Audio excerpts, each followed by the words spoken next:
comes the, here comes the, here comes the. Y'all don't really want it like that. Here comes the, here comes the, here comes the. Y'all don't really want it like that. Here comes the, here comes the, here comes the. Y'all don't really want it like that. Here comes the, here comes the, here comes the.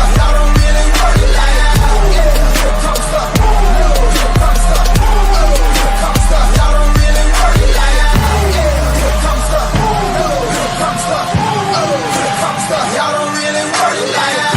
Here comes the, here comes the, here comes the. Y'all don't really want it like that. Here comes the, here comes the,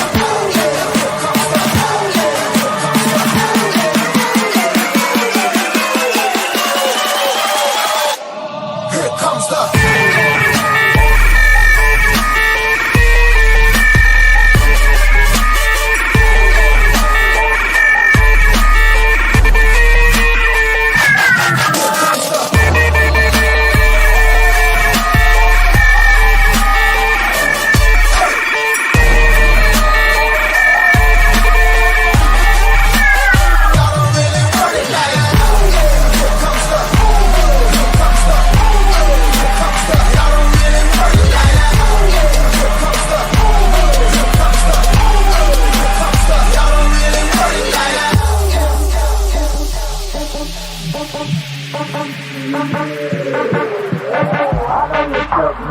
You ain't built for a spirit as a nigga can be. It's gonna sound like when I'm coming, like when I'm coming, like when I'm coming for ya. It's gonna sound like when I'm coming, like when I'm coming, like when I come for ya. It's gonna sound like here comes the, here comes the, here comes the, here comes the.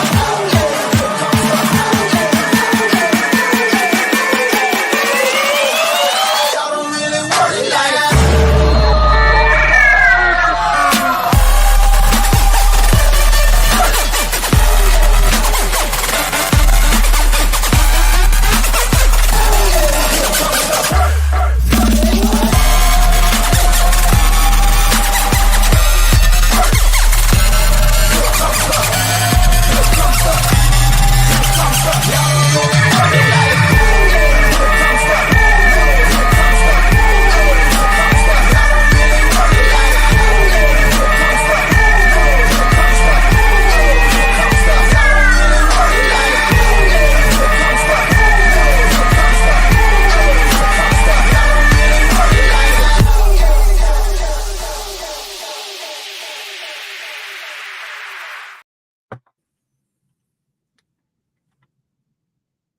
Is with us right here on the channel. This is the Gridiron Gang right here on the Betting News Network. Excited to have you guys here. Happy Sunday.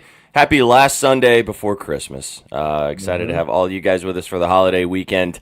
Boys, that is Vsauce. That is I was just going to say Just Sook, but that's wrong. That's Just Sook. Sorry, guys. That's Drizzy Betts. My name's Sweatpants Jesus. Stoked to have you guys with us. Boys, you guys ready to rock and roll? Week 16 is here. We had some little sprinkles, little appetizer yesterday of 2 games. And we get to dive into the full entree today. You guys ready to rock and roll? Yes, sir. Dude, Yes, sir. So fucking ready. It's already week 16. The NFL season's coming to a close, but the vibes couldn't be higher. That song gets me just as bricked up today as it did week 1, and I am ready to run through a wall today. Absolutely. Ready to rock. We had a nice little appetizer yesterday, like I said. A couple games. They were both good games, too. We were kind of expecting that. We talked about it on Betspresso yesterday in the morning time. Indeed, we'll have our Christmas jumpers tomorrow because we have a Christmas party on stream tomorrow. So it'll be tomorrow. So tune in for that. We'll also be taking Christmas shots. So if you want to watch us get a little rowdy on the stream and have a little Christmas fun, come and hang out tomorrow. But, yeah, I mean, both games yesterday, both really good games. We kind of laid it out yesterday, playoff implications for all 4 teams that played yesterday. It was always the Ravens. Shout out, Triz. Good shit. It was always the Ravens. It was always the Birds. Yeah, free. And if you were a square bettor yesterday, you know, Christmas came early for you because all 3 college football favorites won and covered with ease. And then both NFL favorites won and covered with ease. So sometimes it just pays to just press the favorite button and move on. So it was pretty wild. We're not going to talk about the college situation, but the playoffs is looking very, very like a whole bunch of shambles based upon what we saw yesterday in that realm. But we'll save that for the upper units lads to argue about on Tuesday. UYU. But yeah, UYU baby. Did you guys watch the games yesterday? I'm sure you watched the games yesterday. Did you guys have any thoughts on both of the games that happened yesterday? Dude, prayers up to Tank Dell. That was a gruesome injury that he suffered in that first game, and we saw that Houston just wasn't the same after that one. So I hope he's okay. But Mahomes looks just as good. I know that there was worry about him with the injury and things like that, and then Lamar came out and balled out. Right, that whole AFC North is still up for grabs because of it, and we're gonna see a fun finish here at the end. Yep. Yeah. You were talking about square bettors. Square bettors have been eaten for like a month, maybe. It's just been so square. Last Sunday was so square as well. They're trying to get these people's pockets fat for Christmas, and I think that's the nicest thing the sports books have done all year. Facts. Yeah, it was in the NFL especially. It's been hard if you're a sharp bettor, if you believe in that type of stuff. This season's been tough for you. Yeah. The market's changed as well. Some favorites are now the sharp spot. Honestly, yeah. If you're really just watching the money and stuff. Well, the market's constantly changing because more and more people are betting, more and more people are getting involved in the industry, and it's adjusting accordingly. So, how much do you guys think casual bettors change the lines and odds? As someone that's more of a newbie compared to all three of you, like how much do you think it moves shit? A lot. I feel like a casual bettor would have they wouldn't really think twice of tapping a plus 200 money line, thinking it's like it has just as much of a chance to hit as a minus 110 or a minus 150. So enough of those people put that plus 200 in there. You know what I mean? The favorite, the book then needs the favorite. They don't want to pay out all that. If you have 70% of the handle on a plus 200, you don't want to. You know what I mean? That's a big loss. It's like the math of it makes a little more sense now because like we've talked about this previously. Sometimes someone will lay like a whale, like $1 million bet on one side, right? And that's obviously going to move a line. But if you have 100,000 people putting $10 on one other side, that's the same thing, pretty much. So that because there's way more volume of people betting, even if it's on a smaller scale, which I mean that's what we kind of cater to. Like it does the same thing, same movement. And we must be clear as well. Nobody besides a handful of people, and they're all famous and can promote the bet, can get $1 million down on a bet. That 100%. is not. They're not letting almost anybody doing that. Circa's the sharpest sports book in America. It's in Las Vegas with big players, and they have $10,000 limits, $25,000. So. You know what I mean? I don't think FanDuel is letting you wire $100K into your account and put it $100K, not even $1 million. You know what I mean? Like, it's not. Well, you'd place the bet and it'd be like under review, and then they would mark it after the game, like we couldn't accept, like some shit like that.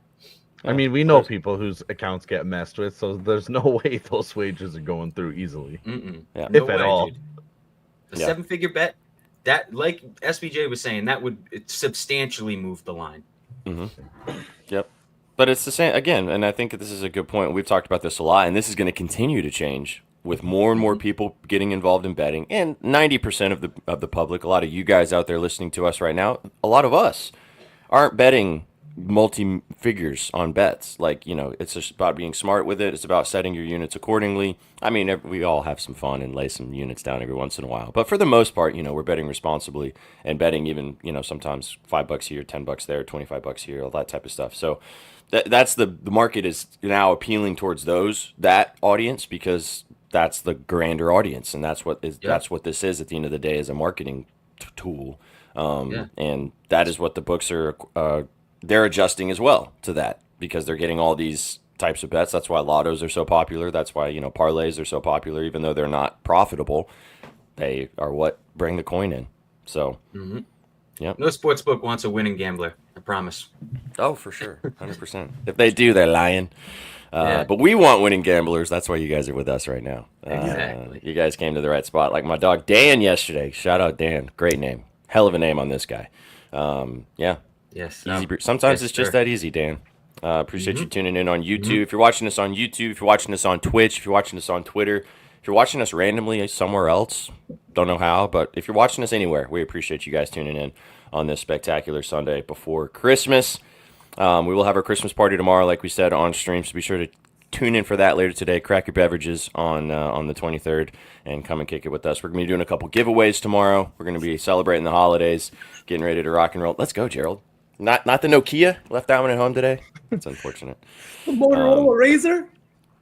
I will be seeing Gerald later tonight, and I am afraid for what he has in store. Sook's feeling frisky. What he has in store? Sook said, I'm Ubering home off the bat. So I don't know what he likes. Straight off the rip. You were in that group chat. You know what Sook's going to be feeling later, boys? Got me feeling icy.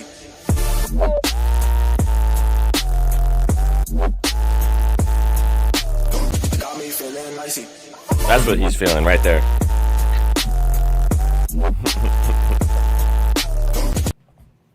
Look at what you guys tell me about this guy as a coach, man. Every week when I watch his videos on YouTube, they get me fired up. Yeah, hell yeah. How can you not? He's got great opinions, man. You know what I mean? He'd still be a coach in the league if things didn't get too woke for a second there, you know? Yeah. Well, he's back with Barstool. I mean, maybe we'll get him on the show one day. Would you guys like it if John Gruden popped in and hung out with us for an hour? Holy shit! Could you imagine? Well, I mean, he's sponsored by BetOnline, so I wouldn't say. And also, I would say this: have you guys heard of the Fired Coaches Club? I think that's what he calls it. He's got the FCC, the Fired Coaches Club, where he literally has like a center down in Tampa where fired coaches come. They all share tape. They all kind of like exchange ideas, and it's like a giant brain trust of coaches that have been fired, and then some go and get jobs afterwards. And it's like the Illuminati of coaches. He's got an out clause with Barstool if he gets a coaching offer. Sure. He'll be back in the league. He's still young. He's relatively young. You know what I mean? He's not. And like I said, I can't exactly remember what happened, but things got really woke for a second, so I'm sure it wasn't that bad. You know what I mean? He said some racist shit, dude. Let's not mince look it, at what they have in there. You know what I'm saying? Like players are like beating women and killing. You know what I'm saying? Like hit and run. Rashi Rice playing the same seat. You know, like Alvin Kamara stomped some dude out in Vegas, and he played. You know what I mean? It's like there's some double standards here. Oh, it's all about this right here. Always comes back to this right here. It always comes back to the moolah. Speaking of, we're going to help you guys make some money today, hopefully, on this Week 16 slate. Nice slate today. Lots of weird matchups because a lot of games for these teams don't really matter anymore because most teams are eliminated from playoff contention. So there are some matchups where it's going to be interesting to find angles. We will talk about every single game, go game by game with you guys. As you guys are listening in, we will pick a play in every game, put together a parlay to ride out through the entire slate. We will put together a touchdown lay as well at the end of the show to ride out if you guys want to. So be sure to listen in, check out what you guys like, drop them in the chat as we get to each individual game, ask us some questions, get involved in the conversation. Yeah, sick. Have fun with that. I'm sure that Reddit thread is fun. Holy fuck. He should have got fired, Triz. It wasn't woke. This guy, maybe he was trying to be a stand-up comedian, but those are, oh my god, they're bad. They're that bad. It was bad. Yeah. Is the N-word involved? No, but I literally, you know me, I've said some fucking outlandish shit on this stream, every stream on BN's network, and I don't even want to read off what I just read. Okay. Oh my god. I'm gonna look into it. I'll look into it. Yeah, have a gander. And you know, when you're sipping on a beverage later, you know, entertain yourself at halftime or something. Oh, I'm staying away from all the beverages for at least till tomorrow night, the Christmas party. Then we can. At least until tomorrow night. Yeah. Never mind. Let's talk about some bets. We've got, so hopefully some of you guys might still be in your fantasy implications that matter to you guys today. There is fantasy playoffs on the line for a lot of you people, either the second round of the first round or you're in the finals. So congratulations if you guys have made it. If you have, this is your weekly reminder to set your lineup because you got a couple hours until kickoff to do so. Let's play some stud or dud, get the vibes moving, and then we'll go game by game with you guys. We'll make it kind of nice and short and crispy today. Start off, one of the best matchups of the day could be the battle for the NFC East as the Washington Commanders take on the Philadelphia Eagles. Jalen Hurts is the number 2 ranked quarterback this week on ESPN. Had a great week last week, sat down to his post-game interview and said, is that what you guys were asking for? 25 of 32, 290 yards, 2 touchdowns. Of course, he got tush-pushed into the end zone as well, as he always does. Big matchup today.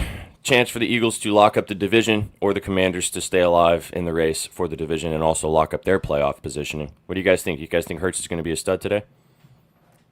I do. It's a divisional matchup. It's a really porous Commanders defense that we've seen too, and we saw him kind of show out with his arm last week. But he's good to vulture at least one touchdown off of Saquon. He's getting Devontae Smith back into the lineup as well.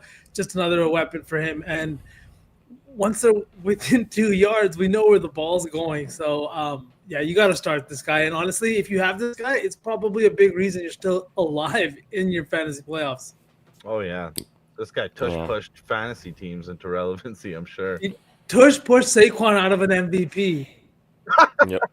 Mm-hmm. I also hate him, Gerald.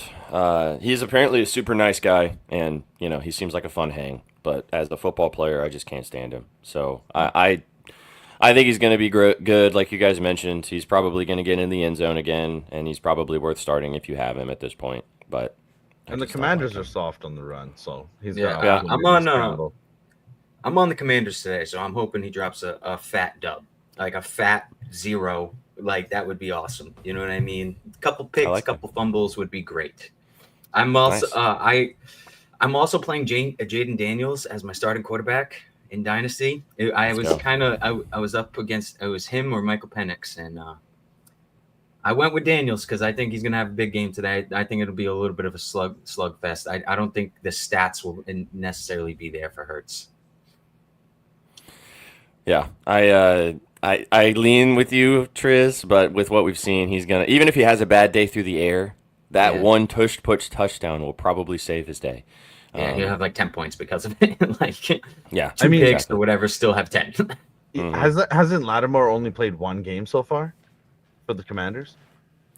Probably. Last week. I'm pretty season. So now he's back. Yeah. Mm-hmm. Now it could be big. Could be big. Before we go, huge. Before we talk about the running back, question for you guys: Kyler versus Carolina or Goff versus Chicago? I like Kyler versus Carolina more. I think so too. They have more on the line too. I mean, the Lions obviously still do too, but banged up. Real banged up. You don't really know. I mean, it's the Lions. They're probably still going to win, but it seems like one of those weeks where it's not a blowout. Another one: Rodgers, Penix, and May for Superflex. So only pick 2. Penix is like that. That's something. He likes Penix, right? I like Penix today. I do too. I big like dice roll today a lot because of him. But Drake, May is a little. You know what I mean? Dicey. That Bills defense is very stout, but you got the garbage time. I also think the Jets are going to be playing spoiler for there's some teams here that have some good guys on their roster that could be playing spoiler for the rest of the year if they're doing nothing else, right? We saw Devontae and Aaron Rodgers get on the same page last week.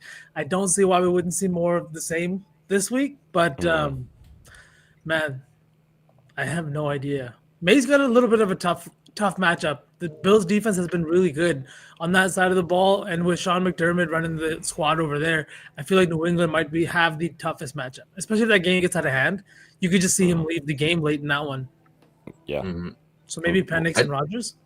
I think if the game gets out of hand, it's going to be maybe because of some main mistakes. You know what I mean? That he's thrown a few picks this year. He's still young. That defense is stout.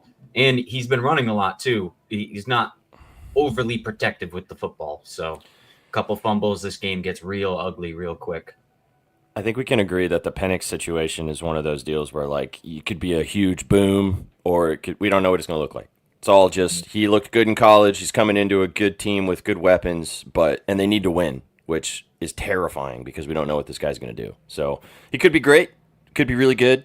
He's probably not going to be worse than Kirk Cousins because Kirk Cousins was pretty bad over the last month, but he also could be a rookie coming in and never playing in the NFL. So we'll see. I'm honestly an asshole Bucks fan, so I hope he doesn't play well. I'm sure a lot of people agree with you on that. All right, let's talk running backs. Speaking of the Falcons, number 2 ranked running back is Bijan Robinson. Low-key, Bijan's been really good the last 5 weeks. 100 yards in 4 of his last 5 games. 22 carries, 125 yards last week with a catch for 10 yards. It's been kind of the reason the Falcons have won some of those games when Kirk Cousins has been pretty poor. Tough to play him in fantasy always because he just randomly forgets how to play football. But today, boys, is he going to rock and roll? Is he going to save the rookie? Is he going to save this Falcons team? What do you guys think? Giants at home? Yeah, say less, right? Yeah. One of the worst rushing defenses in the NFL. I think the 30th or 31st, probably. He's like minus 260 to score a touchdown today. I'm not eating that disgusting juice, but he's getting 2. He's going to get in there. It just seems like such a smash spot if for a running back. If there was an octopus in it, fam, it wasn't a real paella. Just saying. Oh. Yeah, it feels too obvious almost. It's like we'll talk about this game in a minute, and I mean his rushing yards looks very enticing, but like, yeah, this is the reason why I think it could be a funky day for him. In Tyler Algier randomly just getting more carries for some reason and finally vulturing a touchdown for sure. We'll get there. But. Or what if Penix comes out and throws for like 280 and 3 touchdowns? You know, is Bijan going to have a big day in that situation? I don't know. You know, we'll find out. Can Penix scramble? Oh yeah, he can to a decent extent. A lot of the end of his college career was kind of skewed. He was playing really, really hurt. So like even in the national championship game, he was more stationary, but it was because he was hurt. So I mean, he's been on the bench for a year, so you got to imagine he's fully ready to go. Yeah, he's got to have a decent grasp of that playbook sitting for 15, 16 weeks. Learning behind Kirk, too. You know what I mean? Well, a great veteran to learn about, sit and he's teaching him. You know he is. Yeah, sure. Exactly. He's not an asshole. Mm-hmm. Yeah. It's crazy, though, because we're going to see, because we've talked about this a lot with quarterbacks and the state of quarterbacks in the NFL right now, that, like, we're going to see it play out live of, like, is it better to throw the guy in there in the beginning and just let him figure it out on the field, or do the old Aaron Rodgers behind Brett Favre situation, or Patrick Mahomes behind Alex Smith situation of like letting the guy sit and watch for, half a season, full season. Jordan Love, surprised we didn't speak Love. Yeah, he's not paying attention right now. Yeah, nope. I heard his name. Nope. Oh, okay, there you go. Yeah, it's one of the, we're gonna find out. We'll see what happens. Still, we'll talk about it ad nauseum forever. All right, swing to wide receivers, and then we'll get game by game with you guys. This would be interesting. I went nice and chalky here because this is a big matchup today. But the only reason why I brought him up, and we can maybe swing and kind of transition this to talk about this game. The Bengals obviously have it all to play for. They need to win out. They need help from other teams to lose. Jamar Chase, Triple Crown right now, looking like he's going to win the Triple Crown. He's pretty far ahead in most statistical categories. But this matchup today is interesting. He's the number 1 ranked wide receiver right now. You're not benching him if you have him on your fantasy team. He's probably helped you get to this point, like V was saying with Hurts, right? He's probably helped you get to the fantasy playoffs or even to the final if you're there now. However, and last week against the Titans, 9 catches, 94 yards, didn't find the end zone, but was very good in that game again. However, against the Browns in his career, has struggled. Hasn't had really any big splash games against the Cleveland Browns. Last game this season they played was not good. You guys think that he's going to be a stud this week and break out again, or is he going to maybe be a little tempered? I'm big on this, both like this receiving core this year. This week. Both T. Higgins and Jamar. I love Jamar. I like him to get in the end zone. I think he's up on prize picks as well today. He's sitting around minus 150 if you're looking at books, or minus 140. You can get T. Higgins at plus 120. Joe Burrow has 36 touchdowns this year. 36, and this team is 36 or 6-8. They have the number 3 or number 4 offense. He is number 1 in pass yards, number 1 in passing touchdowns, and number 1 in completions. He has been an absolute baller, and a big reason is these two guys right here. There's more than enough ball to go around, and Jamar Chase is one of the most target-heavy wide receivers in the league. He is so due for a big game against the Browns. I just think that this could be the one. The one before, there was a 2014 win. It was a really ugly game for the Bengals. The offense wasn't playing, I would say, up to their standards. This one's at home today, right? It's in Cincinnati. Yeah, this one's in Cincinnati. Yeah. You're getting the Browns off 3 L's, V. Yeah, and you're getting DTR on the other side. That's going to be like a whole nother thing. They might not even be on the field that much. DTR hasn't even thrown for fucking 200 yards in a single game in his career. I got questions about that guy when we get there. Yeah, me too. I got words about that guy. He had 44 rushing yards in a preseason game. I think this is true, which like kind of again, you're starting him, you're not sitting him, but last week he was very pedestrian in comparison to what he normally does, and still 9 for 94. Like that's fine, that'll do. Yeah, all right. Well, let's again set your fantasy lineups if you haven't already. If you made it to the finals, congratulations to you. What up, Twansky? What's up, chat? Excited to have you guys with us. Let's get into it. Let's dive into Week 16. Let's start off with this game, V. You wrote about it, and we can talk about this divisional matchup. Huge game for the Bengals, and we'll go game by game with you guys. Chat, don't let us forget we are picking a play in every game for a parlay for the vibes, for some fun, and then we will cook a touchdown lay at the end of the show as we get to it. All right, here we go. First game, let's kick it off in Cincinnati. We got the Bengals coming in as a 9.5-point favorite, over under set at 46.5. The Browns will be starting Dorian Thompson-Robinson today under center. I'm not sure if it was Jameis getting benched. He is now on the injury report. But guys, there's a lot I like in this one, so I'm gonna just lead us off. I just talked about this guy, but it's T. Higgins. I like the receiving yards. I like everything else, but I like the touchdown the most. Sure, you can get plus 145 on DK here. The line varies wherever you're going to find it, so make sure you line shop. But the thing about T. Higgins is he has played 9 games this year. In those 9 games, he still sits second in targets on this team with 81 total targets. He is second in red zone targets. And not only is he second in red zone targets on this Bengals team, but he sits 9th in red zone targets 6th in red zone targets in the entire league among wide receivers. Joe Burrow and this Bengals offense is in the red zone often, and because of that, both him and Jamar Chase are getting a heavy dose of red zone targets. He's not looking at guys like Mike Gesicki or anybody like that. I know Yoshivas has a good time here, maybe, but T. Higgins, I love the volume that he's been seeing here too. Over the last couple of games, he's had multiple red zone targets in 4 straight games. He's also scored in 4 of his last 6. Outside of the first 3 games, he has been really, really good. And we know that this offense is going to need to score points. The Bengals still have a shot at making the playoffs here. What they need is Miami loss, they need a Colts loss, and they need to win every single game that they play from here on out. It all starts on the field with this offense and Joe Burrow, and I don't think that his 36 touchdowns came out of thin air. This offense is moving. The big playability remains there, and this Browns offense ranks 27th in touchdowns allowed, 31st against wide receivers. They've had a problem against opposing wide receivers all year, and in 6 of their last 9 games, the wide receiver 2 for the opposing team has gotten into the end zone against this Browns defense. So I'm a big T. Higgins guy today. I really love him today in the end zone. And honestly, I love a lot of his props. I think this Bengals offense is going to absolutely roll today. I mean, they need to. Like this, again, like I said to start us out, like they need to win out. They need to continue. And with how bad their defense is at particular points in games, even though they are playing a pretty bad Browns offense today. Gerald. It's hard to imagine that the Bengals lay an egg today. And Joe Burrow, Jamar Chase, T. Higgins, all these guys should perform in this particular situation. And it's been insane. They're 1-5 at home, boys. It makes no sense. This is a high-powered offense. We've seen them get into some shootouts. You're getting a team off 3 straight L's, starting a guy with not a lot of experience. What do you think, Trez? I really like Mike Gesicki in this game. I think he's abnormally low to score a touchdown. He's like plus 250 on DK.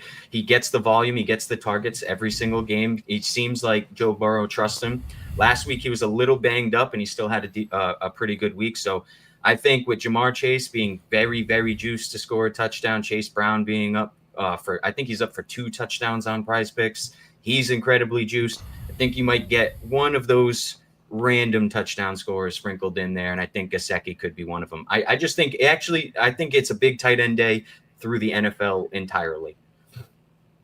I agree with that. I've got some tight ends that I had circled too, so I'm with you. It's Me National too. Tight End Day part 2. Yeah, it's tight end day today. I like a lot of tight ends. I put a little tight end parlay in our free Discord. You should go check it out. Yeah, Ooh. Jack, go get involved in our Discord. We're not in there as often because we're all doing a bunch of other shit like this for you guys. But there's a lot of really smart people in there. Go check it out. Send us a DM on Twitter if you have not already to join. It's free, as Trizzy said. A lot of bangers get dropped in there. People talk shit. Have some fun. Go check it out. Feeling nicey about it. I don't really like this game. Like I just think that the Bengals are going to roll, and like this, it's really difficult to understand what the Browns are going to do, and then this game could just turn into an absolute slop fest. I mean, Jerry Judy's been awesome for the last 6 weeks, but that was because Jameis was throwing him the football, so it's hard to like want to take anything Jerry Judy in this situation. Yeah, so I agree with you on T Higgins. V, I like that. I love the Gesicki play too, Triz. I'm with you on that one, but for me, I don't have any beans in this game. So I've got another weird one. Let me know what you guys think about this one. Where is he? Let me pull him up here. But it's Jerome Ford, not his rushing yards, but his receiving yards. I got this line last night at 18.5. Unfortunately, it's moved down to 16.5. Get the better line. The reason I love this one is if you're looking at games with Dorian Thompson-Robinson, 3 starts last season. In those 3 starts, Jerome Ford had 17 targets. 18 total targets. On those 18 targets, he only caught 11 of those balls, and he only cleared the receiving yards line in one of those 3 starts.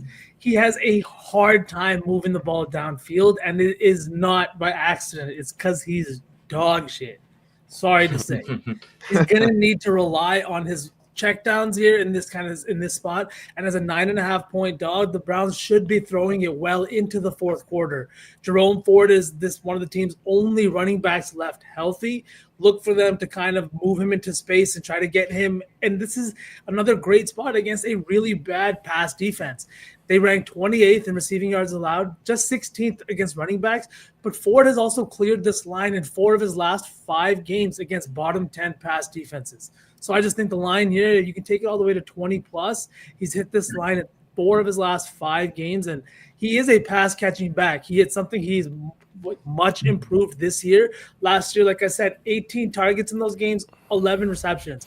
Running backs are not getting downfield targets like that all the time. A lot of them are coming at the line of scrimmage, and he had a problem with drops last year that he hasn't seen as much this year. Over the last few games, you can look at his targets, 2 receptions on 2 targets, 4 targets. Like, he's catching these balls, and he's getting involved in this offense much more. And these are games with Nick Chubb still healthy and in the lineup.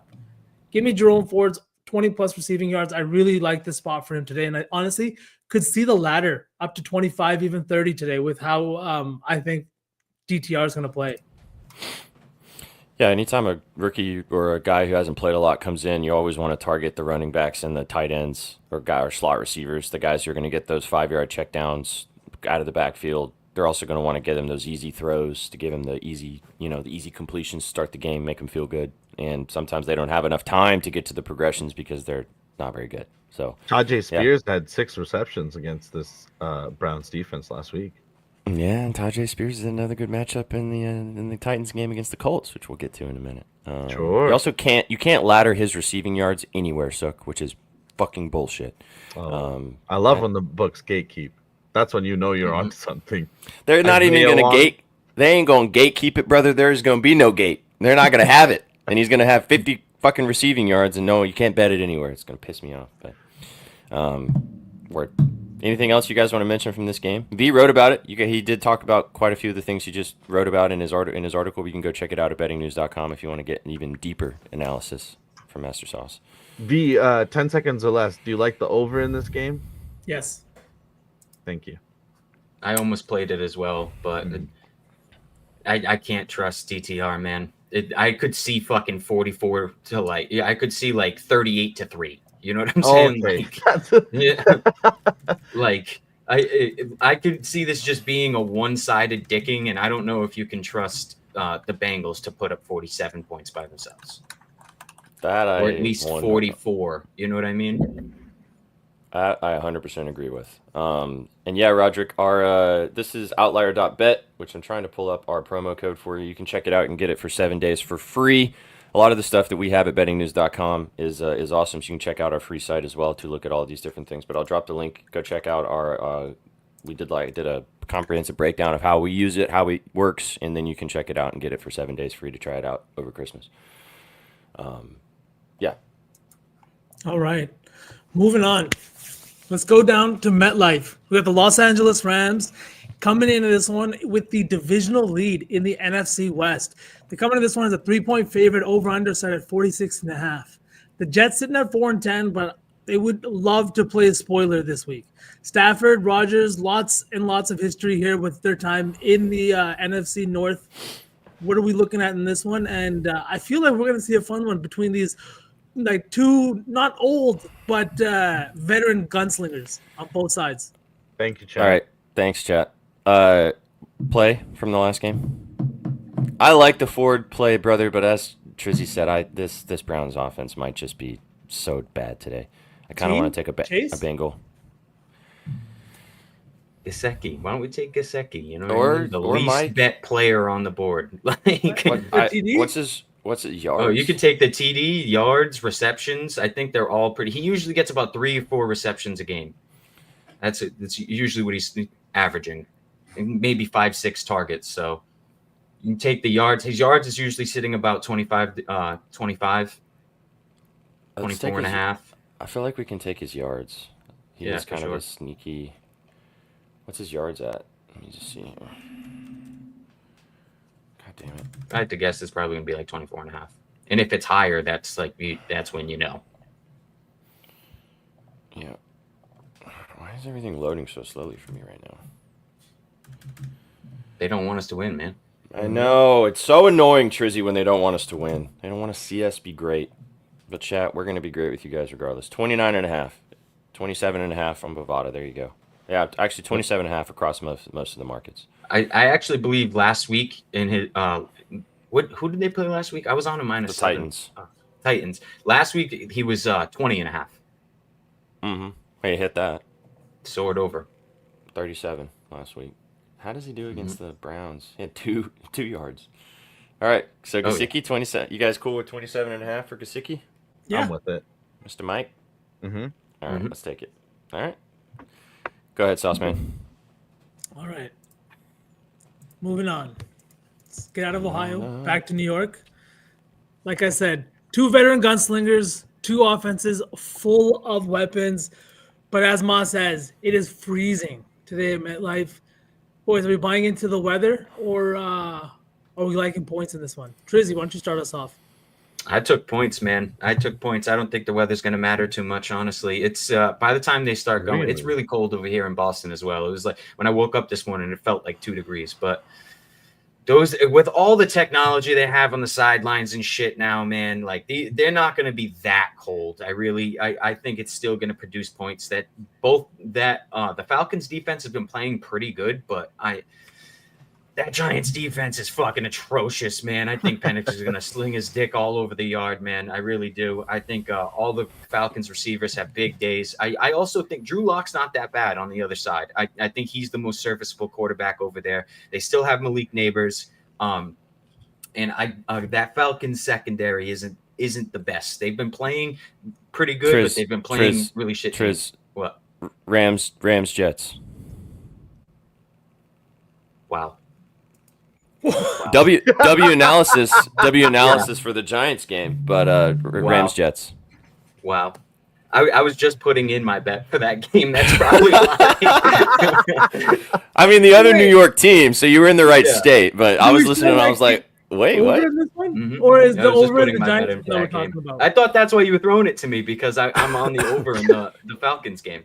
Still, I guess almost kind of the same analysis, but V brought up a really good point about the Jets before. Like they're not playing for anything and they're starting to gel, so they could be spoiling some things for some teams.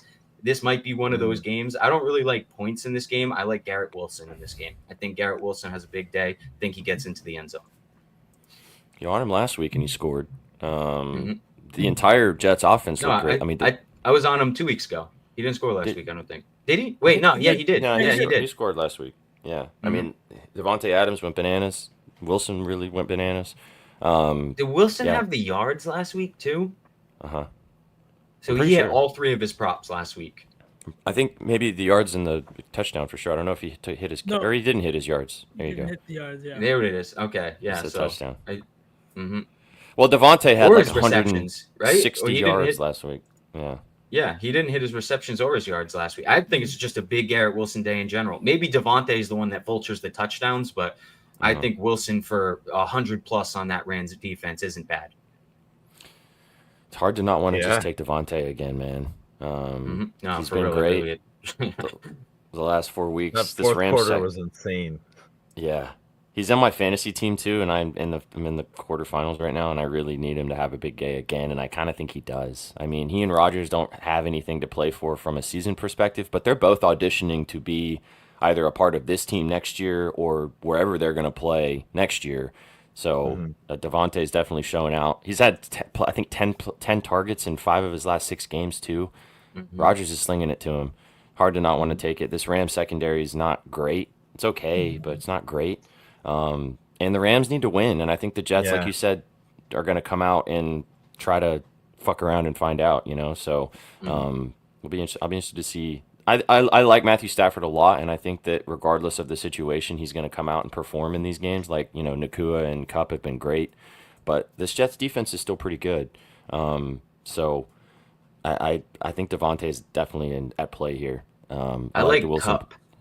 Yeah, Kupp today too. To play off of what you were just saying, that the Jets defense, I think Puka's going to get covered by Sauce, and it might free up Kupp around the middle a little bit. I at this point in their careers, I think Puka's probably the number 1 threat.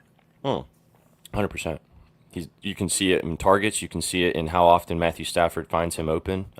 When you can tell watching Rams games now that the torch has been passed. Like Matthew Stafford, when he's in trouble or when he needs a play, he goes to Puka. He still loves Cooper Kupp. Like Cooper Kupp's still great, but like you can tell in those situations where the ball is going, and it's been working out. So V, what do you guys think about this game?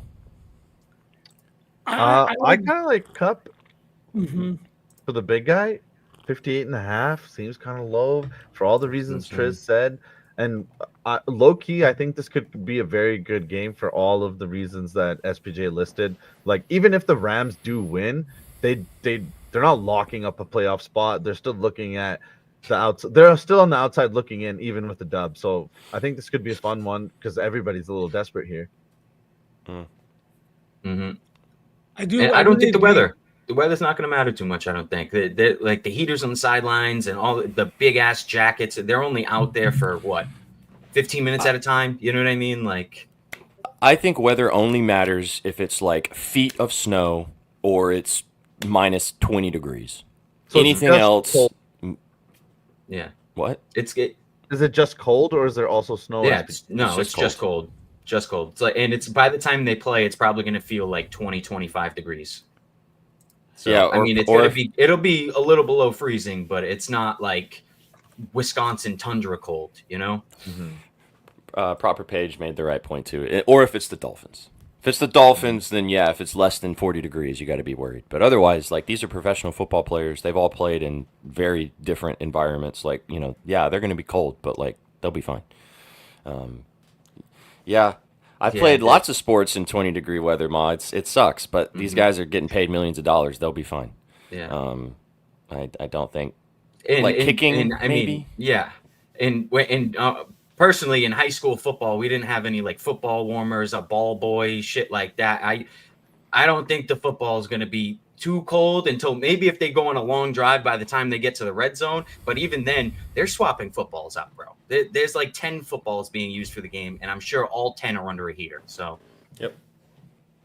I think it's only like you don't want to tackle a big, maybe like tackling guys gets a little harder when it's that cold, a little later in the game type of situation. Yeah. Besides that, as a running back, like when I used to run, your hands used to get really beat up on the face masks and shit. But even still on this team, both teams use multiple running backs. So, you know, if Kyron gets a little banged up, his hands hurt a little bit, throw in Blake. You know what I mean? Same thing. Go on the flip side, same shit. If you think it'll be a little messy, 5 sacks total in the game is minus 130. I think the Rams could have 5 sacks. Aaron Rodgers cannot leave the pocket anymore. Nope. Yeah, exactly. He tries, and then he like sees red and falls down. He's been better in his defense though, and I don't even like him. He has. Go ahead, buddy. Oh, I was just gonna say he's playing for his job next year at this point. Like he is literally playing to hopefully get a starting job again next year. Probably not for the Jets, but somewhere else. So I think he's also he's not the same player, and he thinks he is. So when he's stepping up in the pocket, he thinks he can still take off like that. But I bet you that Achilles must be kind of hindering him a little bit because he's getting sacked a lot this year. Sure, There's he's a also lot 40. of delusion going on upstairs with Aaron Rodgers. I can't imagine why, brother. I can't imagine why. Did you guys watch that? Have you guys No. seen that? Dude, he let a Netflix crew follow him around high as fuck on ayahuasca. Like, I would that footage would never see the light of day, personally, in my opinion. Like, if that was me, you know, like, Yeah. But also, I hate that how the stream is out there with me in it.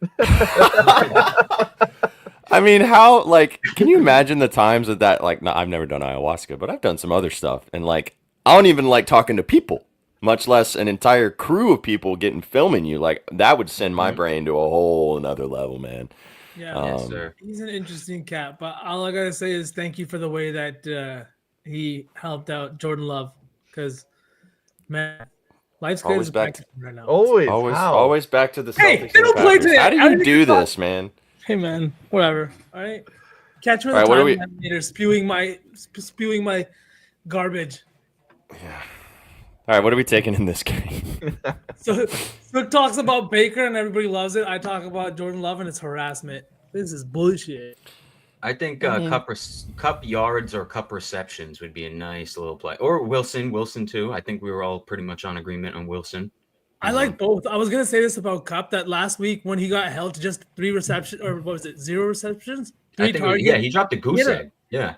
Absolute goose egg. But that's a divisional opponent too. That's also like I forget the coach's name right now for the Niners. Check the box. The Niners. Not helping you. You got it. We believe in you. Kyle Shanahan. Hey, there it is. Who is the big name? He's a good coach, and he's in a divisional match. Like, they see Cup a lot. You know what I mean? If there's anyone that knows how to shut him down, it's a guy like Kyle Shanahan. You're coming to New York, a team you don't play often, against a secondary that has been getting torched all year and that has had trouble tackling all year. I just feel like this is a place where Cup, with his like experience and everything, could take advantage even in the cold weather. I dig it. I also like this play from Proper Page in the chat. Corum, 13.5 rushing yards. You can hit that in one fucking run. Like Trizzy was saying. I mean, Kyron gets so many carries, but Corum will get a good solid 5 or 6. Yeah. It's cold and Kyron's a smaller guy. Mm-hmm. Do we just take Coop? Do we take That Cup was a little though? delayed, huh? Yeah, you're good. Yeah. Do we take Cup? Receiving? Do we take yards, boys? I mean, at 60 right now, like him to get 60 yards, I feel like it's a good spot. Yeah, play that. I would play that 10 times out of 10, dude. You know? Yep. All right, so far, chat, 2 games. We don't have a massive slate, so we're doing fine on time, thank God. Gesicki over 27.5 receiving yards. Cooper Kupp, 58.5 receiving yards. Let's keep it going. All right. Into Carolina. We got the Carolina Panthers coming in at home as a 5.5-point dog to the Arizona Cardinals. Over-under set at 46.5. And I think everybody knows what the most popular play in this one is, and it's Trey McBride to get in the end zone. After all the comments Kyler made saying 85 will see the end zone this year. Are we buying into the hype, or is that straight just Vegas setting us up for a little in the back door? Bro, I don't believe anything this fucking... Huh? I don't believe anything this team says, because I bought in one time when they were talking about how Marvin Harrison Jr. was going to have a massive game and get targeted a lot, and they forgot he played yeah, remember that? We're going to run the offense through Marvin Harrison today. Yeah. And then that dude just got clapped. The only thing I will say, though, is that his target share is insane. He is the best receiver on this team. His yards looks very enticing because this Panthers secondary is not very good. He's been crushing. So I like his yards. I don't know if I even want to dabble with the touchdown. It's probably hitting, but I like his yards a lot. I didn't bet it, but it is something that I was heavily thinking about betting purely off of the volume and the fact that the Cardinals need to win. Like we were talking, they also have quite a bit of implications still on the line for this team, so they need to get another W. And this Carolina team has nothing to play for at this point besides just auditions for next season. So I like McBride a lot. The yards feels nice, 69.5, nice. But I don't know if I'm buying the hype on the touchdown. I do have a play in this game that's a little tinfoil hatty. Everybody's talking about McBride, so I put on a hat that Trizzy lent me, and it made me look at the total rushing yards for this game, 242 and a half rushing yards. It seems a little low, minus 115, so I played it. I think that both of these young quarterbacks having ability to scramble, I love Chuba, and honestly, everybody's on James Conner. I just think there's a lot of opportunities to run the football. And if you add up the numbers for what these teams average and what these defenses give up, 242 and a half feels low. So I played that, boys. Mm-hmm. Important to say as well, Xavier Leggett is out for Carolina, so they might have to lean on the run game a little bit more. Mm-hmm. And Bryce can scramble. Mm-hmm. Chuba's yards is something I was also looking at purely based upon what you just talked about, Sook. His line is also a little higher in comparison to. It was not as high as it was when they a couple weeks ago when it was like 80 something. But he didn't have a good game last week. He's the only back. He's gonna get the ball. Cardinals defense is not great against the run, so I did kind of like that. This is a great play too. Last week's game with this Panthers team, it was like the first time they were favored in a very, very long time, like we talked about. And honestly, that game would have gone way differently had it just not started the way that it did. They marched all the way downfield, and then unfortunately, Bryce Young coughed it up. I think it was a fumble, and just gave up what should have been a touchdown that ended in a Chuba Hubbard touchdown. After that, it was just they fell off a cliff. They couldn't get it together offensively. They couldn't get it together defensively, and the Cowboys just ran it up on these guys. I know that everybody was big on Chuba. His line was sitting in the 80s, but these are the games where you don't think he's going to play well, but he really does a good job of beating up defenses. We saw it in the game against Philly. His line was sitting at 67.5. He had 92 yards. A game here against New Orleans, and then again against ATL in Chicago. I know he's had some subpar games, but usually those are games where Carolina's forced to pass the ball quite a bit and quite early. I think Chuba, if this team is going to make any noise, especially at home, he's going to play a big part in it. And if you don't want to take the yards, I think the touchdown is priced decently enough where you could throw it in a parlay at minus 135. It was sitting at minus 120 earlier, and that has gone a little bit juiced. But I think Chuba's been big for this offense, and I really like the McBride yards. Look, SPJ, that's one of my favorite plays today too. He's been so good, and I know that everybody is bought in on the touchdown, but he's a guy that is going to see plenty of targets. And even with the whole touchdown hype and all that kind of stuff, it's not going to affect his target share. He's beating up opposing offenses, and Carolina ranks 24th against the tight end in receiving yards allowed. This is not a team that they're going to see often in the Arizona Cardinals. So the game planning, all that kind of stuff just isn't going to be the same level as you would see from a divisional opponent. He is 5 straight weeks, 6 of his last 7, and the target share has just been remarkable for a tight end, especially in 2024 from what we've seen this year and how hard it has been to find a really good and consistent tight end. He has been that guy, him and Brock Bowers. Yeah. I just, like you said, like we talked about, you guys want to put his yards as the big guy for the big guy for this one? Mm-hmm. You guys like and McBride? Here's my thing with Trey McBride, right? Everybody's riding his touchdown this week, right? Everybody's talking about his touchdown because of what Kyler said. Here's the thing, though. People have been betting his touchdown relentlessly for the past 5-6 weeks because he's having a monster season and it's not hitting. The books have made plenty money on this guy to score a touchdown. He's the lowest he's been to score today. If they pay this out today, it's not that much of a loss. They've made so much money on this guy. So I don't think it's too square if he does score. I think he could get in there, and that could just be a gift, Mm-hmm. Hey, the books like giving Christmas presents too, right? Especially when they've made enough. Yeah, seriously. Think of how many people, even last week alone, think of how many people tapped that plus 175 or plus 185 touchdown. He gets the ball like 12 times a game. Mm-hmm. But for this, should we take the yards?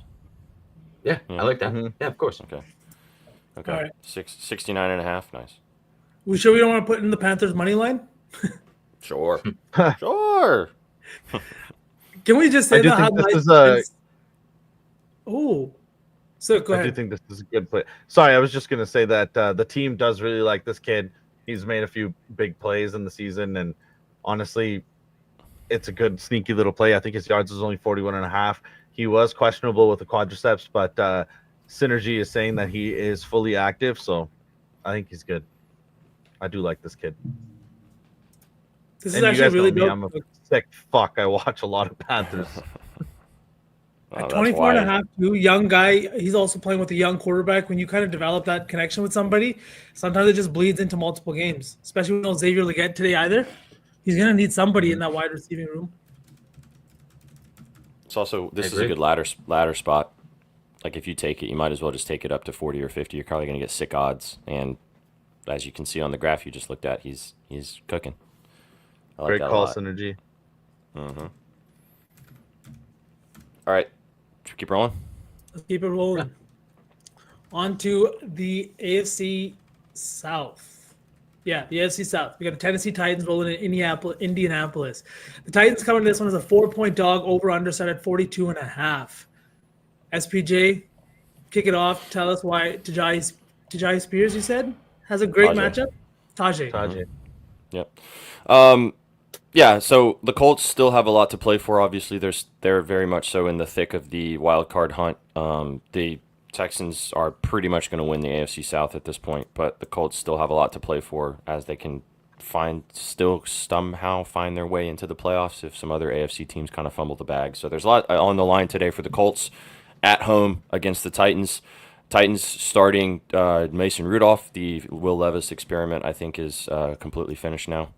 So Mason Rudolph will be taking over for the rest of the season for the Tennessee Titans because Brian Callahan, first season head coach, is coaching for his job at this point. And the best way to do that is to play the quarterback that can actually get you at least some semblance of a normal offense.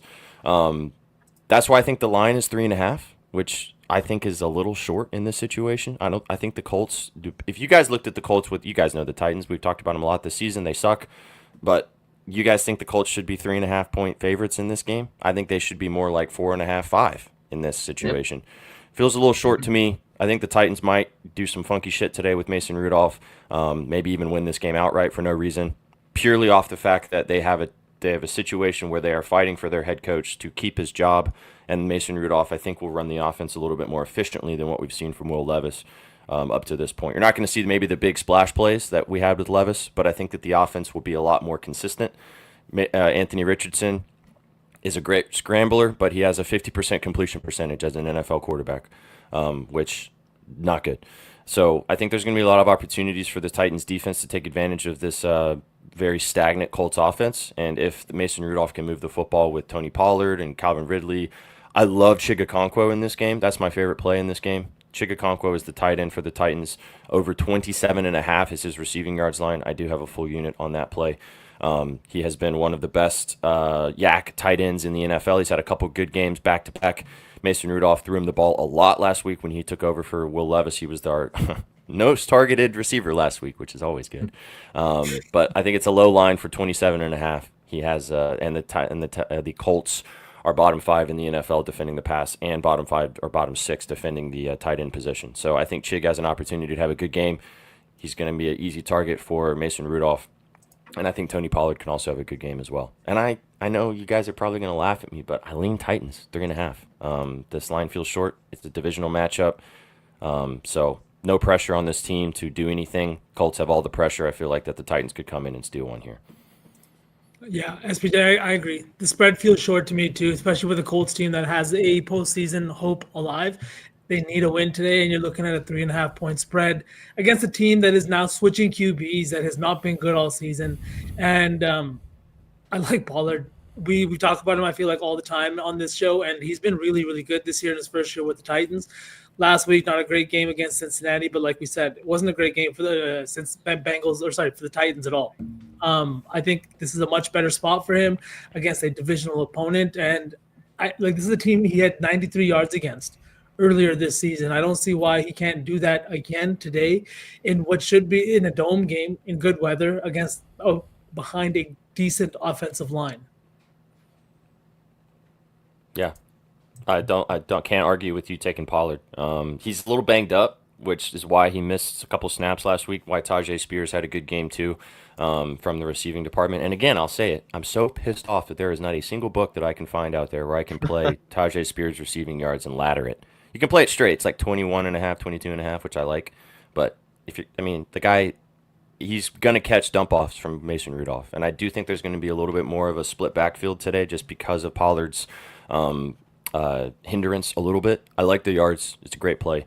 He should cook this Colts rushing defense, but I do think Tajay has some opportunities as well. And yeah, what do you guys, Triz? What do you think about this line? I want to know what your thoughts are. Yeah, there you go. I took the Colts, man. I took the Colts. They wouldn't, in my opinion, giving you the hook is what is the explanation here. They wouldn't have given you the hook all week. You mentioned like you would imagine the line would be a little bit wider. I think Rudolph is the better quarterback, which is why the line is a little bit tighter. I think the books will recognize that he's going to be a lot more productive than Will Levis was, and that's why it's a little bit shorter. But I mean, give me Richardson in the hook, man. I bet lines. I don't bet teams. I think this is a fake sharp line, in my opinion. I think the Colts pull this out by at least a touchdown. Maybe I get hooked on 3.5. They hit the field goal, but I do think the Colts are going to win this game at least outright. I think Anthony Richardson might have a big day. I think Jonathan Taylor might have a big day. And of course, I have to make my weekly donation on Adonai Mitchell. You're going back. I got to do it. I got to do it. Mama didn't read. Donate. Yep. Every week you got to donate a little bit of money towards Adonai Mitchell's touchdown fund, and eventually it might hit. So everybody has an Adonai Mitchell. Everybody does. You know what I mean? At this point, I'm just trying to make my money back. Yeah, there you go. Vsauce will get in the end zone before the season's out. I promise. Everybody's got their Clay 50. You know what I mean? Sure. To be honest with you, Triz, I don't have any beans on the Titans plus 3.5. I feel like that it's going to be close. So maybe that hook doesn't happen, but I thought the Bengals maybe last week was going to be interesting, but the Colts should win this game by 7 to 10 points. I agree. Sook, you got any thoughts on this game? Nope. Saw it on the board. Knew you guys would cover it. Looks yucky to me. All right, what is our one play then, though? What is the one play we're taking in this one? That's what we gotta fucking figure out. What was the Arizona play, real quick? It's Trey McBride. It's scrolling at the bottom of the screen, chat. I'm gonna try to keep it updated. Trey McBride, 70 plus. Colts money line. Dude, don't do that to me, man. No, we can't make SPJ do that. They've got 11 L's. You're used to it. Please. I just want to say, if we put Colts money line in here and the Titans fucking win, I'm gonna bitch at you guys. I'm just saying. Rightfully so. Right, that's fair. What about Pollard rushing? I'm down to do Colts money line. We can do Colts money line. They should win this game. But I'm just saying. Why don't we just the Titans randomly win? Tajay Spears receiving yards. You can take that too. I don't want it to be a deterrence. I'm happy to take the Colts money line. But it's minus 190, which we can do. No, I was just messing. Let's take Pollard rushing yards. Chat, do we agree with me? Or is that disgusting? What was Pollard's line? 59.5. I'm down. Chat, what do you guys think? Conics, no. Triz? Sook? I don't have a strong feeling either way. Mm-hmm. Okay, let's take it. 59.5. Tony Pollard. All right. Moving on. Or Colts money line, chat, if you're feeling frisky. Mm-hmm. All right. There we go. Battle in the NFC East. We got Philadelphia coming into Washington as a 4-point favorite. Over-under set at 46.5. Philly's looking good. They're rolling. They're getting healthy. Devontae Smith back in the lineup. And then on the other side, you got Jaden Daniels and the Washington Commanders coming off back-to-back wins. Boys, did the Commanders get one on the Eagles there, or the Eagles continue to roll? I think they might. Go. I think they might. I'm on the Commanders +4 here. They lost by 10 points the first time they played this season, and they dropped the spread at the exact same number, 3.5. Last time they played, Jaden Daniels had just gotten hurt 2-3 weeks before that, and we know he played through that injury for a few weeks. He was just starting to come back, and he's just starting to rush the ball again. I think he's fully healthy now. I think there's going to be a lot closer of a game. I don't know if they're going to exactly win outright, but I think they cover this 4.5 now. I'm seeing if it gets up to 5, that's even crazier. You know what I mean? It's just too many for a divisional game. It's you want to add the weather. It's going to be a little cold. It's going to be, you know what I mean? It's NFC East teams as well. It's going to be a slugfest, in my opinion. I think 4 or 5 points might be a little bit too many. I like that a lot. I think that this might be a little bit of a letdown spot for the Eagles after how they've been playing. They get a chance to lock up the division, like we were saying earlier. The Commanders can also lock in a playoff spot if they win this game. A lot on the line. If you don't have a fan, or if you're not a fan of a particular team that's playing in the early window, this is probably the game that you should watch. I have my favorite play in this game. I like what you're saying, Triz. I do think that the Commanders maybe keep this within a field goal or even win outright. I'm taking Saquon. Yeah. It's my favorite play on the entire board. I put it in my staff article. I like his rushing yards, Chad, if you want to take that. But I took his receiving yards over 12.5. Fun fact about Saquon Barkley. Saquon Barkley against the Commanders/Redskins in his career, dating back to when he was a Giant, has over 12.5 receiving yards in 9 of his last 10 games against this team. He had 52 when they played earlier this season as a member of the Eagles. As you guys know, he will probably get a couple of dump downs, maybe a screen, something like that. 12.5 just feels absurdly low with his success against this team previously. He hasn't really done anything in the last couple of games through the air. I know that he's a great runner if you want to take the rushing and receiving, if you don't want to rely purely on the receiving. But at 12.5, he could hit that in one catch. And as I said, he has 50+ in his last 2 games, one of them with the Giants and one of them with the Commanders, with the Eagles when they played earlier this season.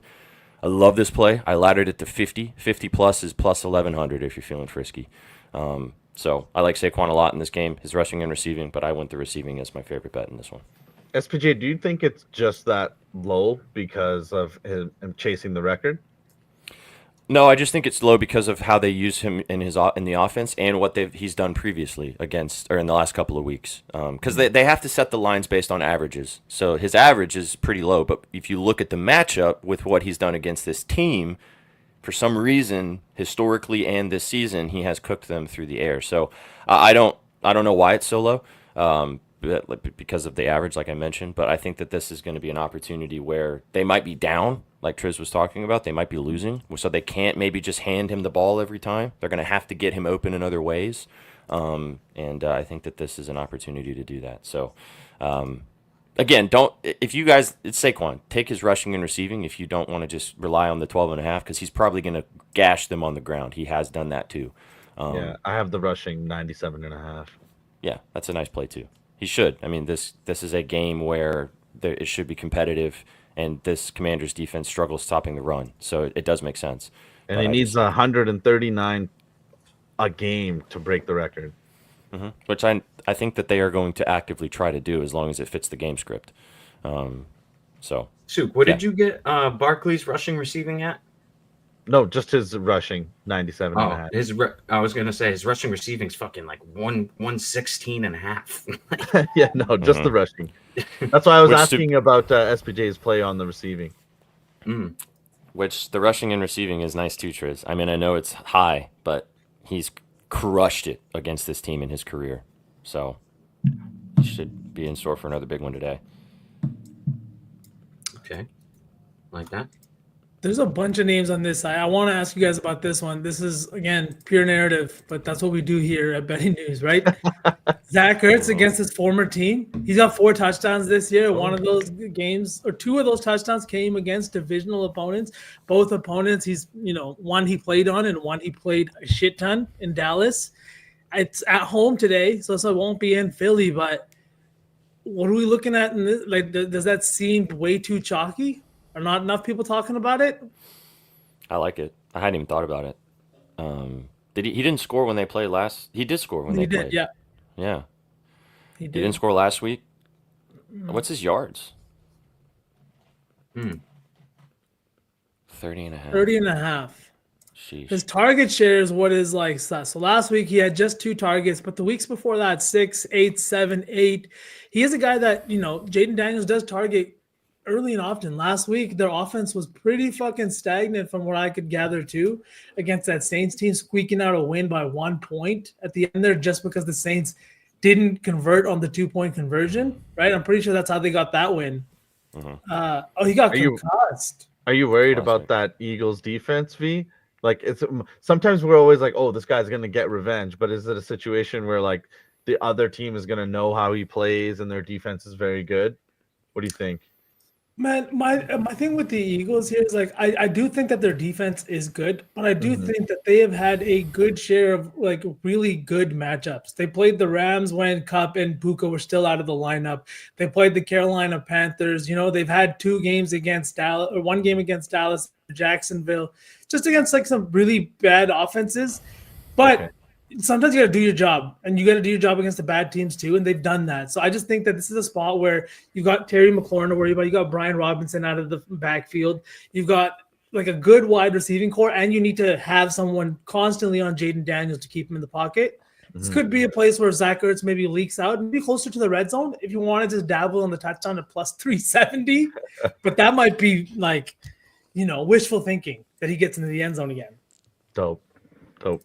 I really like the Commanders on this, on what Trizzy's saying. I think that the Eagles are due for some regression. I think that this might be the letdown spot. But I just don't like this team in general, so I'm always down to fade them. And they've been really, really good for the last 6 weeks. But this just feels like the day that they maybe come back down to earth a little bit. And if I remember right, I believe that with the last time they played, the game was like pretty close, like up into the 4th quarter, and then the Eagles pulled away, right? And ended up going up 10. I think they were up 3 for a long time. Either that or the Commanders cut it close, and then they scored the go-ahead touchdown. So, I mean, that's what happened when Jaden Daniels was banged up and couldn't be his full self. I mean, I can only imagine now that he is, and their defense is getting a little bit better, like you guys said. Lattimore is back. It's going to be a close game. 4 and points it's at too home many. for the And they're Commanders giving you the too. hook. Yep. And now they're letting the line go wherever it wants. Just tells me that they're getting a lot of Eagles love. I mean, Devontae Smith is also back in the lineup today. Right? Yeah, if you want to fade the narrative, you know what I mean? He's coming back. People are going to think the offense is going to move a little bit better. Maybe it doesn't. Okay, so what are we taking in this game? Do you guys just want to take Commanders plus 4? Do we want to just take tush push? I was thinking about that too, but touchdown. Is he not going to tush push today? If we take it, it'll be the day that the backup QB comes in and tush pushes. Or you think that Saquon too? Oh yeah, actually, you guys both like Saquon. Do we just take the rushing and receiving yards? It's a little high, but fuck, man. Even just the receiving 12.5. This is a team he literally destroys twice a year for his entire career. That's what he's done against the Commanders. You know what I mean? And now he's doing it against the best offensive line he's ever played behind. And he's chasing a record. I'm going to talk about this like a stupid amount today. There's a bunch of dudes chasing records, and Saquon's one of them. And he needs 139 yards. I was going to say a half. Jesus Christ! I'm always thinking in betting terms. Thanks, guys. You're welcome. I'm down to take Saquon. 114.5 rushing, receiving. Yep. Let's do it. Yeah. All right. Moving on. Let's keep it going. Chat, drop a dub. Keep us posted on the time. We run out of we get locked up and forget about what's going on. So. All right, Trizzy, lock in. Back to the game that you wanted to talk about. Down in Georgia, we got the New York Giants coming into Atlanta, taking on Michael Penix and this new Atlanta Falcons offense. Over under 42.5. What are we liking in this one, Trizzy, and why is it points? I just think this offense is good. So I think that Falcons offense has been like a good middle to deep threat quarterback away from being phenomenal, honestly. Like Kirk Cousins just could not drive the football down the field. He threw so many picks that were just underthrown or thrown just out of reach. And I think Penix is going to be a guy that's going to get those balls there. This Giants defense is pretty terrible. I think this is Penix's splash today down in Atlanta. I don't know about the spread. The spread's really wide. Drew Lock's a very serviceable quarterback. They're going to have some good weather to play in. It's a dome. So I think there could be a lot of points in this game. The total is moved down like 2.5 points, but that's where the money and the tickets are, so it doesn't even scare me. I really think Penix throws for 253 touchdowns today. I like Kyle Pitts to catch one of those touchdowns as well. Let's go, dude. I was just about to talk about him. Dude, this is his moment, though. Like, there's reports now going around about Kirk being cut before this deadline and all this kind of stuff to save money or being traded. I don't think he'd be traded now, actually, not past the deadline. But there's a lot of stuff going around. This could be Penix's moment. He comes out, he does what you just said, Trish, 250 and 2 touchdowns, and a win over a fucking lowly Giants team as a 9.5-point favorite, man. That secures your future with this team. And at home, this guy will be a living legend for the next few weeks, and I think that you're exactly right. It's why I like Drake London to get in the end zone today. I really think that this is a guy who has not been performing up to par. He has been really fucking good this year, but the problem is Kirk can't finish drives with his arm. He's plus 130 to get in the end zone today in Michael Penix's first start ever. Guys, like, I don't understand the line here. We're looking at a guy who has gotten into the end zone quite a bit this year, but over the last 5 weeks, he scored just 1 touchdown. That came last week against Vegas, and even that was a very much a struggle game. He scored the first touchdown in that game and the only touchdown in that game. So give me Drake London to get in the end zone. We know that their head coach, Raheem Morris, likes to go to him when they get down and close to the red zone. He is a guy who is a great rounder, a la guys like fucking Devontae Adams, Garrett Wilson, and those are the guys that you want to go to in the red zone because those are the guys that get the breaks. It's not always the speedy wide receivers that are going to catch the touchdowns because there's not enough room to break open like that. But when you have those route running skills down within 20 yards, that's when these guys do damage. So give me his a touchdown for plus 130. I like that. I have 2 plays just to mention, and one of them I just locked in, actually, because I wasn't going to bet anything in this game, but the more we talk about it, the more I'm finding little nuggies. First one is what Trizzy was saying, Kyle Pitts. His receiving yards is so fucking low, man. It's 26.5. We talked about it earlier with quarterbacks that are coming in, either first start or guys that don't have a lot of experience. What do you rely on? Your running backs out of the backfield, tight ends for quick, easy completions. Kyle Pitts is a guy that could hit this in 1 catch with how he can get down the field. I just think it's too low. I'm not going to bet this. I do like it a lot, though, and he's on my fantasy team, so I just need him to be good and score a touchdown, like what Trizzy said, so that'd be great. The one I do like, though, that I am going to bet, which is nasty, so maybe just pinch your nose and press it with me.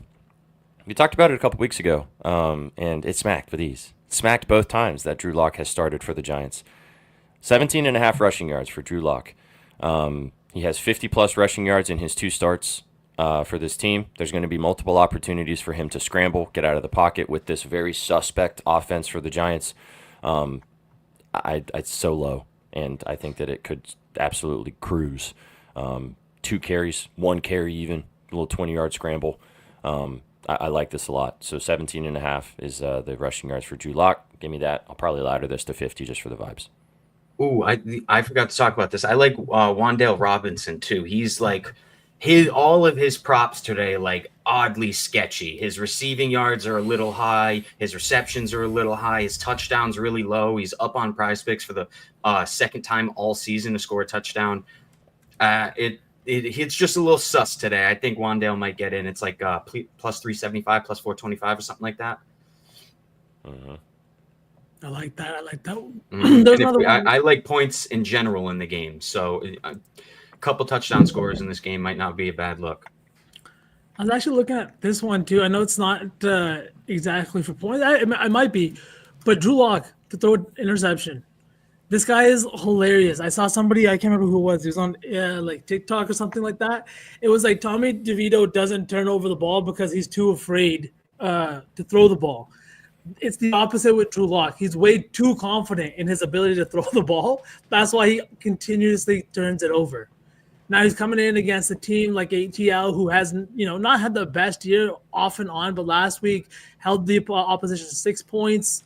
Now they're playing as a 9.5-point favorite. Drew Lock is very trigger happy. They're going to need to be playing and passing the ball if they are playing from behind. Is this a place where maybe he just like throws a pick? Maybe not a play to overthink? What do you think? Yeah, I like it. They're not getting sick value on it, but I think he's probably good for one boneheaded throw. Yeah, it'd have to be a lotto thing. I think the pick has got to be like minus 160 or some shit. I think it's minus 140 ish. So semi-playable. Whoa, All right, I boys. got What one do we? pick for minus 200. Oh my god. Oh wow. All right, what do we take in this game?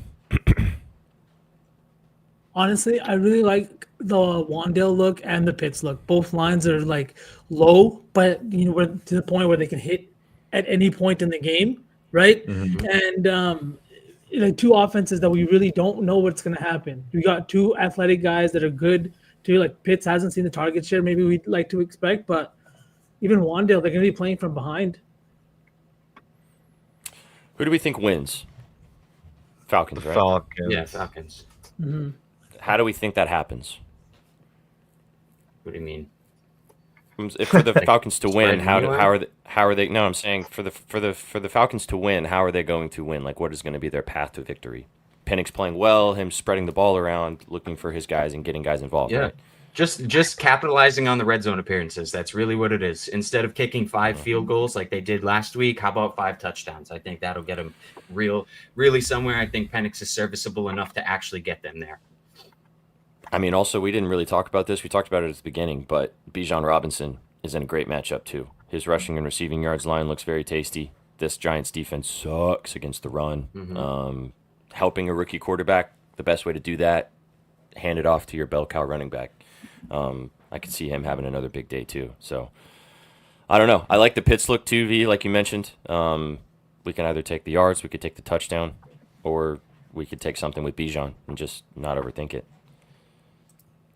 We could.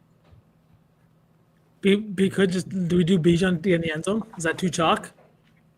Bro. Tyler Algier, Vulture incoming. All right, I think we pick Pitts or Wandale. Everybody say one name. Sook, Wando. Trizzy, Pitts. Wandale, SPJ. Well, you're going to Pitts, and we're split. So, Fuck! Yeah. that works. Well done. Somebody flip a coin. Chat. All right. Chat, what do you guys want to do? You want to do Pitts or Wandale? Pitts from Bango. What's up, Bango? Pitts. Pitts. We're going Pitts yards, right? Not touchdown. Yeah. All right, let's go Pitts. Let's go Pitts. Pitts. Pitts. We got 2 Pitts. That's good. Thank you, chat. Appreciate you, chat. Unless he doesn't do anything, then fuck you, chat.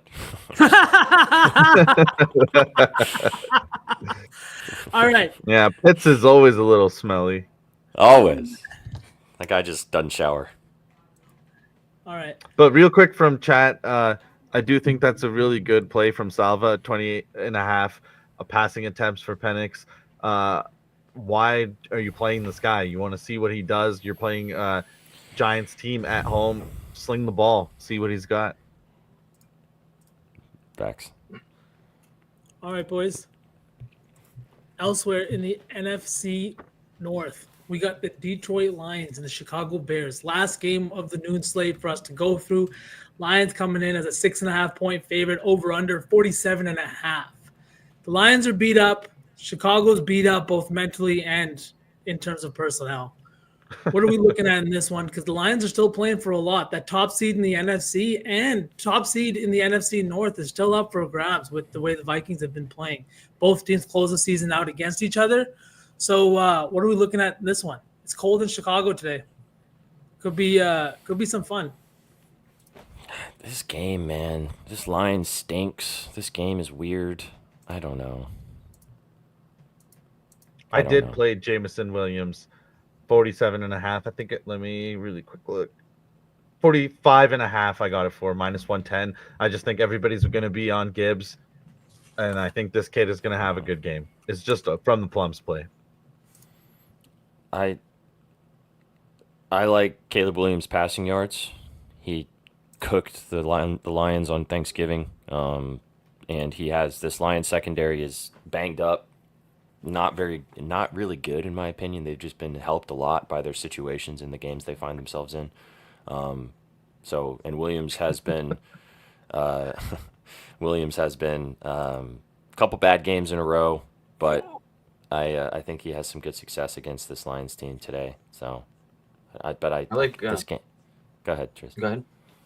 I like the only play I like in this game is Swift rushing yards. He's been kind of limited past couple of weeks, and I just think today's a good with this banged up Lions defense. I think, and like you just said, Williams balled out on Thanksgiving. Maybe it's a little bit more of a rushing attack today, and 55.5 is a little too low in my opinion. I think he can get that in the first half. Mm-hmm.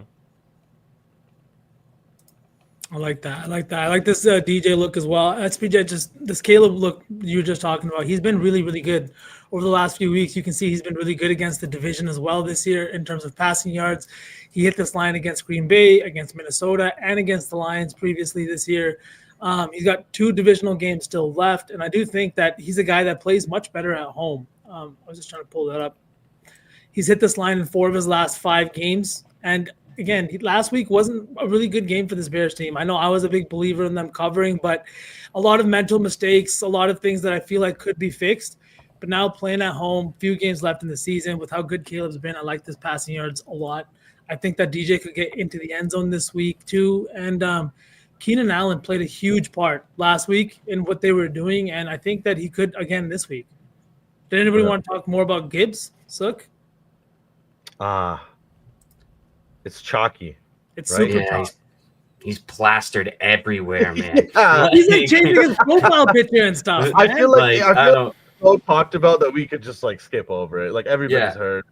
Dude, on my fantasy playoffs, we're playing on Yahoo, and he's projected like 21.82 points or something. Like I can't tell you the last time I saw somebody projected that many.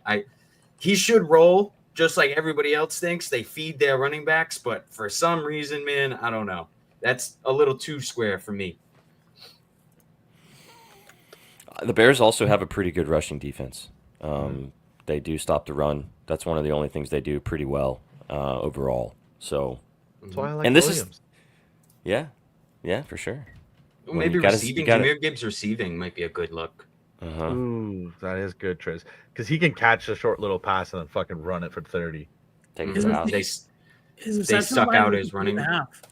Like that's high. Yeah, it is.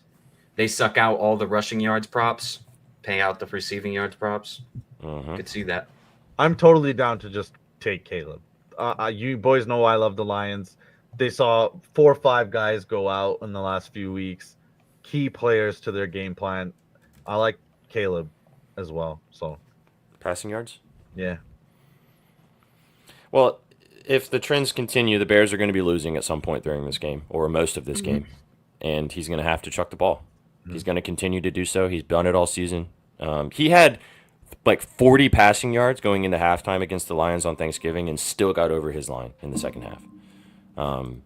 So, yeah, I'm down. I'm in. You guys want to do Caleb? You don't have to convince me, SPJ. You know me, I like it. All right. Triz? Yep. Load it. Let's rock and roll into the late slate. I think we're doing good on time, boys, for once in our lives. Once in It's our because it's a lives. short slate.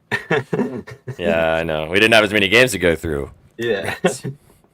Sorry, last thing I wanted to say, Caleb Williams against the NFC North this season, right? 4 games, 254.5 passing yards per game, 6 touchdowns, 0 interceptions, a 96.6 QBR. He has been really fucking good. And as a guy who watched that Green Bay Packers game versus the Bears, honestly, the Bears should have won that one. We got so fucking lucky on that blocked field goal at the end. I was losing my mind. He's good, and he has performed against this division. And I think he continues to do it. That's what happened, SPJ. I just deleted the whole fucking banner with all this shit on it, and I have to retype it. Sorry. I love you. Oh, my God. That sucks, though. All right. Moving on. Do you remember? I got it queued up in my Okay. on my Like he's phone. building It's just, it. yeah, it's just, you know. L producer chat, L producer. Oh, man. All right. Caleb Williams. Now, on to the news slate. All right. I wrote about this game, scoped the scribbles on betting news. It should be a good one up in Seattle. We got the Minnesota Vikings coming in as a 2.5 point favorite, over or under set at 42.5. Reports were looking like Geno Smith might not be good for this one, but he's in the lineup. He will be under center today for the Seahawks. There's a couple of props I'm liking in this one, guys. I'll start us off with the first one. I wrote about this game, scope scribbles, but I do really like Hawkinson's receiving yards at over 43.5. He hasn't played as many games this year because he was coming back from injury. And because of that, with the new starting QB, he's had a little bit of trouble, right? Mm-hmm. He's had trouble getting on the same page with Sam Darnold. No training camp, no nothing like that. But over the last few weeks, his target share has significantly increased, seeing 9, 6, 5, and 7 targets over those last 4 weeks. The thing is this is a team that is going to continue to pass the ball. We know that Sam Darnold has looked fantastic, and they are passing the ball despite continuously being up in games. They've passed on 55% of their offensive plays, and because of that, I just love the target share here for Hawkinson. I think he's going to get us over this line. He's hit this in 3 of his last 4. They're rolling into a game against the Seattle pass defense, who has really struggled against the tight end. They rank 23rd in pass yards allowed to the tight end position, and they have let a significant amount of tight ends hit this line against them over the last few games. I just think Hawk's in a really good spot. He's coming alive at the right time of the year as they're going into the postseason, and the Vikings really want to work him into the fold, I think, a little bit more rolling into the postseason. I like him at over 43.5. I did also tap the touchdown button. It is up to plus 270. I did get some dog odds last night. I won't lie. But you got to own that, and I still think he gets in there. I like that, V, because the Seahawks are mediocre on 3rd down, and you could totally see Hawk getting them over there, over that first down. Exactly. He's a guy that loves yak yards, that puts his shoulder down and will get 6 or 7 yards just as he's falling to the ground. So anything else in this one, boys? Hawkinson fucked me on a touchdown last week, and usually the following week is when they score. So I think you might be good there, buddy. Beautiful. Thank you, Trizzy. I appreciate your donation last week. Yeah, exactly. Seriously, how it rolls. It worked with me yesterday with Tank. Tank fucked me on a touchdown yesterday. It was twice the odds. Last week, twice the odds yesterday, and he ended up getting in. So I kind of like Addison's been great. So I was just like, you fucking took the words out of my mouth, man. Addison has been so good. His 53.5 receiving yards looks very enticing. Yes, it does. It's hit in 5 straight games. His targets have been there. It's to the point where Darnold is targeting him just as much as he's targeting Jefferson. So, and the defense is always going to shade Jefferson's way, like regardless of what's happening within the game. So I kind of like Addison again. But that's the only thing that I like the Hawkinson play too, V, but that's the only thing that I kind of found that was interesting in this one. I needed it too. Exactly. Yeah. I appreciate his efforts. You know what I'm saying? Trizzy and I were texting about this when it was happening, and I was like, he literally just died on the field. And then after like 10 or 15 minutes and made sure he was off the field, and Trizzy was like, but hey, he scored the touchdown, so my parlay still survived. Oh my god, that's fucking hilarious, man. For real. Oh, man. What are we taking, boys? Sometimes. I did have one more play in this one, just to bring it up. Jackson Smith-Njigba. He has been so good this year, especially with Geno now playing. I was a little bit worried if Sam Howell was going to be out there, but he's looked great. I don't see any reason why this guy's target share should be any less this week. The Vikings are dog shit in pass yards allowed, 29th, 32nd against opposing wide receivers, 12 targets last week, 5 targets the week before. This one right here, kind of an anomaly against the Jets, but JSN has been all kinds of like baller this year, and I think it continues. He's also exceeded, like you can see here, 63.5 in 4 of his last 5 at home. Geno Smith loves to target this guy, and with DK Metcalf not playing as like well as he should be, not playing up to expectations, but defenses are still giving him that respect that he's due. There's a reason he hasn't been performing. It's because the defense is zeroing in on him. Give me JSN and get over this line. Usually something with this much successive green scares me off a little bit. But in a game where you're going to have to pass against this Vikings defense to win, especially with Zach Charbonnet as your lead back, I think that this is a really good spot for JSN today. Well, and also kind of like the Addison conversation with Jefferson, the defense of the Vikings is going to have to deploy their efforts to stop DK. I mean, regardless of him been underperforming, like they have to make sure that that is their main priority of making sure that he doesn't wreck them. So that gives opportunities to guys like Lockett and, as you mentioned, JSN. I like this Smith and Jigba receiving yards. If you guys want to throw that in, I think this makes a lot of sense. I'm down. Yep. Let's do it. Beauty. All right. All right.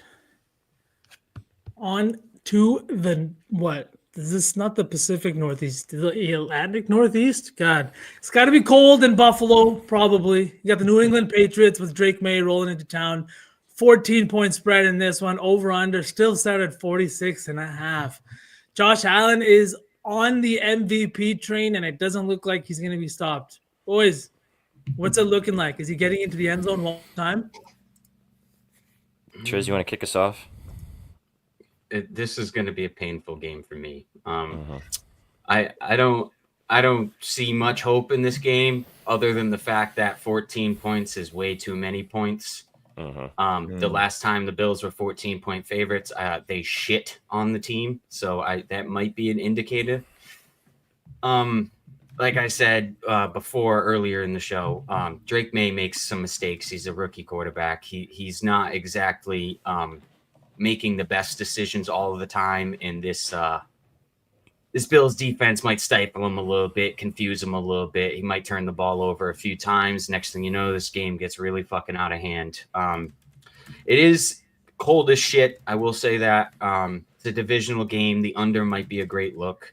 But if the under does hit, I think the spread might hit just because it's too many fucking points. You know what I mean? And you can always count on Drake for a garbage time touchdown. He cashed my over last week with a pointless touchdown in the last 2 minutes. So maybe it's something like that. You know, Bills are cruising the whole game, up 21, and Drake scores in like the last minute of the game, cuts it down to 14. But other than that, they should really shit on us. We got Barmore. Barmore's out again. He had some reoccurring symptoms with his. I think it's blood clots in his calf. So he's out again. That's going to be a big hole in our defensive line.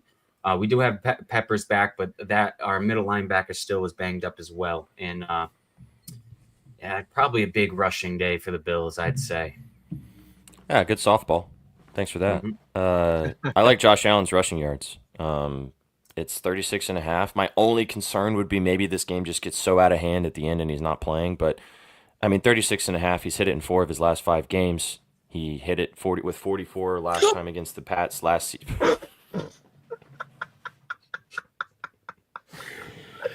Bruh. Against the Pats last season. And I think he's gunning to be the MVP. And if with this Bills offense, for them to win, to be successful, to cover this spread, he's going to be running around making plays. I think 36.5 makes a lot of sense. For his rushing yards, maybe even a little cheeky ladder to 40, 45, 50, something like that.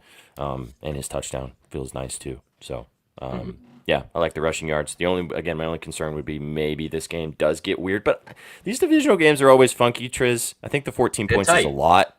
Yeah, they're tight. I think this game, they could get a garbage touchdown at the end and cover. And you see that 14 go bye-bye. So but I like Allen. I think he's going to continue to play MVP style football, and I think he gets in, maybe in for a touchdown, but I like his 36.5 rushing yards. SK really loves him to get in the end zone today. Chasing that MVP award, you know what I mean? The rushing touchdowns, like, they help. He's got 2+ in 3 straight weeks. I think it's not a good spot. Another guy that I always like, that I feel like on this offense is always good for one, is James Cook. He's been really good out of this backfield. The Bills are constantly in the red zone.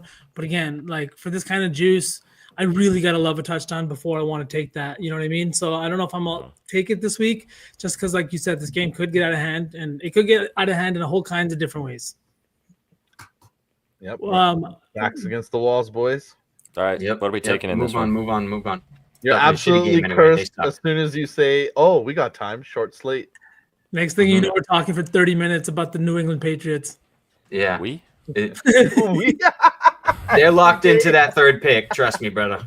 Like, what are we taking? Josh Allen rush one of yards? the rushing yards. Yeah. Or James Cook rushing. One of the two. They should both go over. I mean, Cook cashed us earlier this year. But we can put him in our touchdown lay if we want. Yeah. Let's do the yards. All right. Josh Allen, 37.5. The next game is yuck. Sauce? What? Sorry, Next I missed game? that. Oh, next Next game. game? Yes. So you asked me a question. Here we go. Oh, we kind of were. This is one of the ugliest games, but I know Triz has some thoughts on this. So, Triz, why don't you lead us off? The Raiders are 2.5-point favorite, over under 41.5. Talk to me. Why is it Raider Nation? It is a perfect example of bet the line, do not bet the fucking team. Both these teams suck. This line is telling you what's going to happen. The Jags are coming off 2 great weeks with Mac Jones, and I've always said Mac Jones is fucking terrible. He is awful. He's playing way above his means right now because he actually has some people to throw to. And I think this Raiders defense is going to stifle him. I really do. I think this line is the way it is for a reason. You never see a dog with over 60% of the money and over 50% of the tickets. If they were getting that much love, they wouldn't be the dog. They'd be the favorite, especially against a banged up Raiders team. You don't know who's going to play quarterback, Desmond Ridder or Aiden O'Connell. I know it is Aiden O'Connell, but he's already banged up. He could get out of there in the first quarter. Next thing you know, I'm stuck watching Desmond Ridder, but I still like the Raiders in that spot. This is a very sharp line, and I'm riding with the favorites at home here. I think Antonio Pierce is kind of coaching for his job as well. And he's very loved in that locker room, so they're not letting him go out like that. And with O'Connell under center, I'm very confident in this. If it's Desmond Ridder, it could get really sweaty. So let's hope Aiden O'Connell stays healthy and this line stays sharp and cash the Raiders in the afternoon slate. I like this a lot, dude. This Jacksonville defense is terrible against the pass. We saw Aaron Rodgers torch them last week. And Aiden O'Connell has been pretty good when he's played full games. His passing yards coming back from injury, 244.5. This guy's about to roast this team today. I think he is. Yep. I like that. I like the play from the side. I really like O'Connell's passing yards. If I have a good early slate, I'm probably going to bet this in the afternoon. Mm-hmm. You can talk about Myers as well. If you're talking about Aiden O'Connell's passing yards, Myers has been a dog all season. He and O'Connell have a really good connection, quarterback wide receiver, in comparison to the other quarterbacks they've had, which matters with wide receivers. Yeah, I agree. And he's a guy you can rely on. And then you got Bowers over the middle too. I really think he could light up this defense today. Whatever's left of this defense, let's say that, you know. Mm-hmm. And like you said, Aiden O'Connell is the best QB on this current roster, right? He's coming back. His line is sitting at 244.5 for a reason.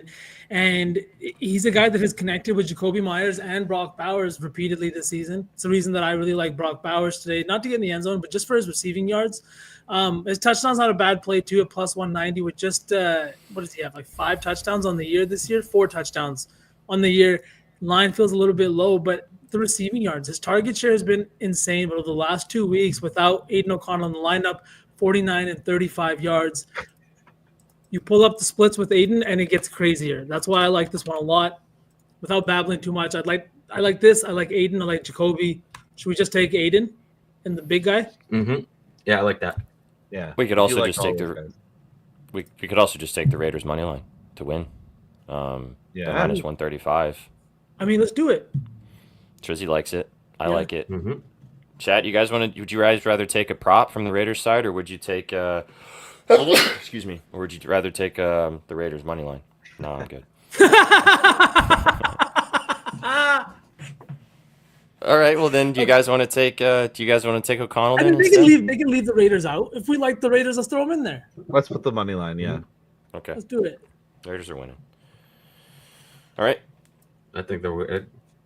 All right, moving on. You know how I feel about sharp lines, brother. I don't care. I really don't care who they wheel out there. They could put a guy in a wheelchair throwing the football. I don't care. I'm probably still bet that line. If they give that dude a fucking 3.5-point spread, I'm betting it. Yep. You can count on that shit. All right, here we go. For Last sure. game of the noon slate. We got the San Francisco 49ers rolling into Miami. The Niners are a 2.5-point favorite, over/under set at 44.5. Miami desperate for a win to keep their playoff hopes alive. The Niners season looking all but finished. I think it is actually officially finished, but we'll see with how things shake out. What are we looking at, and is it anything at all? I have a play in this game. like the Dolphins at home here. I don't want to bet them, but I think that they should probably win and cover. The Dolphins are missing. I'm pretty sure that that Waddle is for sure out. Tyreek Hill was questionable. I don't know if he has been confirmed in or out or not. Yeah. So maybe check. Yes. He's playing. Rappaport said he's going to play. Okay. Doesn't really matter too much to me. I took Jonnu Smith over 5.5 receptions. I like the yards too, but he has been the most targeted player on this team for the past 5 weeks. Getting him at 5.5 feels like a gift. He's had 9+ catches in 3 of his last 4 games, with insane target share in this offense, and I think that that's going to continue. The Niners defense on paper, if you look at the stats, it says that their defense is good against this position and good in general, but this defense is not as good as it has been previously. So I really like Smith. I think that he's going to have a lot of opportunities in this McDaniels offense. You can take the yards if you want, but I took the 5.5 catches. If you look at the receptions, like his target shares there, he's had 10+ targets, I think, in 3 of his last 4 games, and 9+ catches in 3 or 4 too. So I really like the 5.5 for Smith. Yeah, I like this, especially with Nick Bosa. I think back on the Niners defense, he's questionable right now. Look for that injury report, but with him and this defensive line, it's gonna see a guy like Jonnu Smith close at the line of scrimmage, little dump offs, and let him go to work. You guys like anything else in this game? I like George Kittle. I think Kittle's always. Go ahead. I was just going to say Kittle for his receiving yards at 66.5. I know he didn't hit it last week, but again, that game was really, really ugly, and Brock Purdy did not have a good game. 7 targets, 4 receptions, just did not play up to how I thought he was going to play.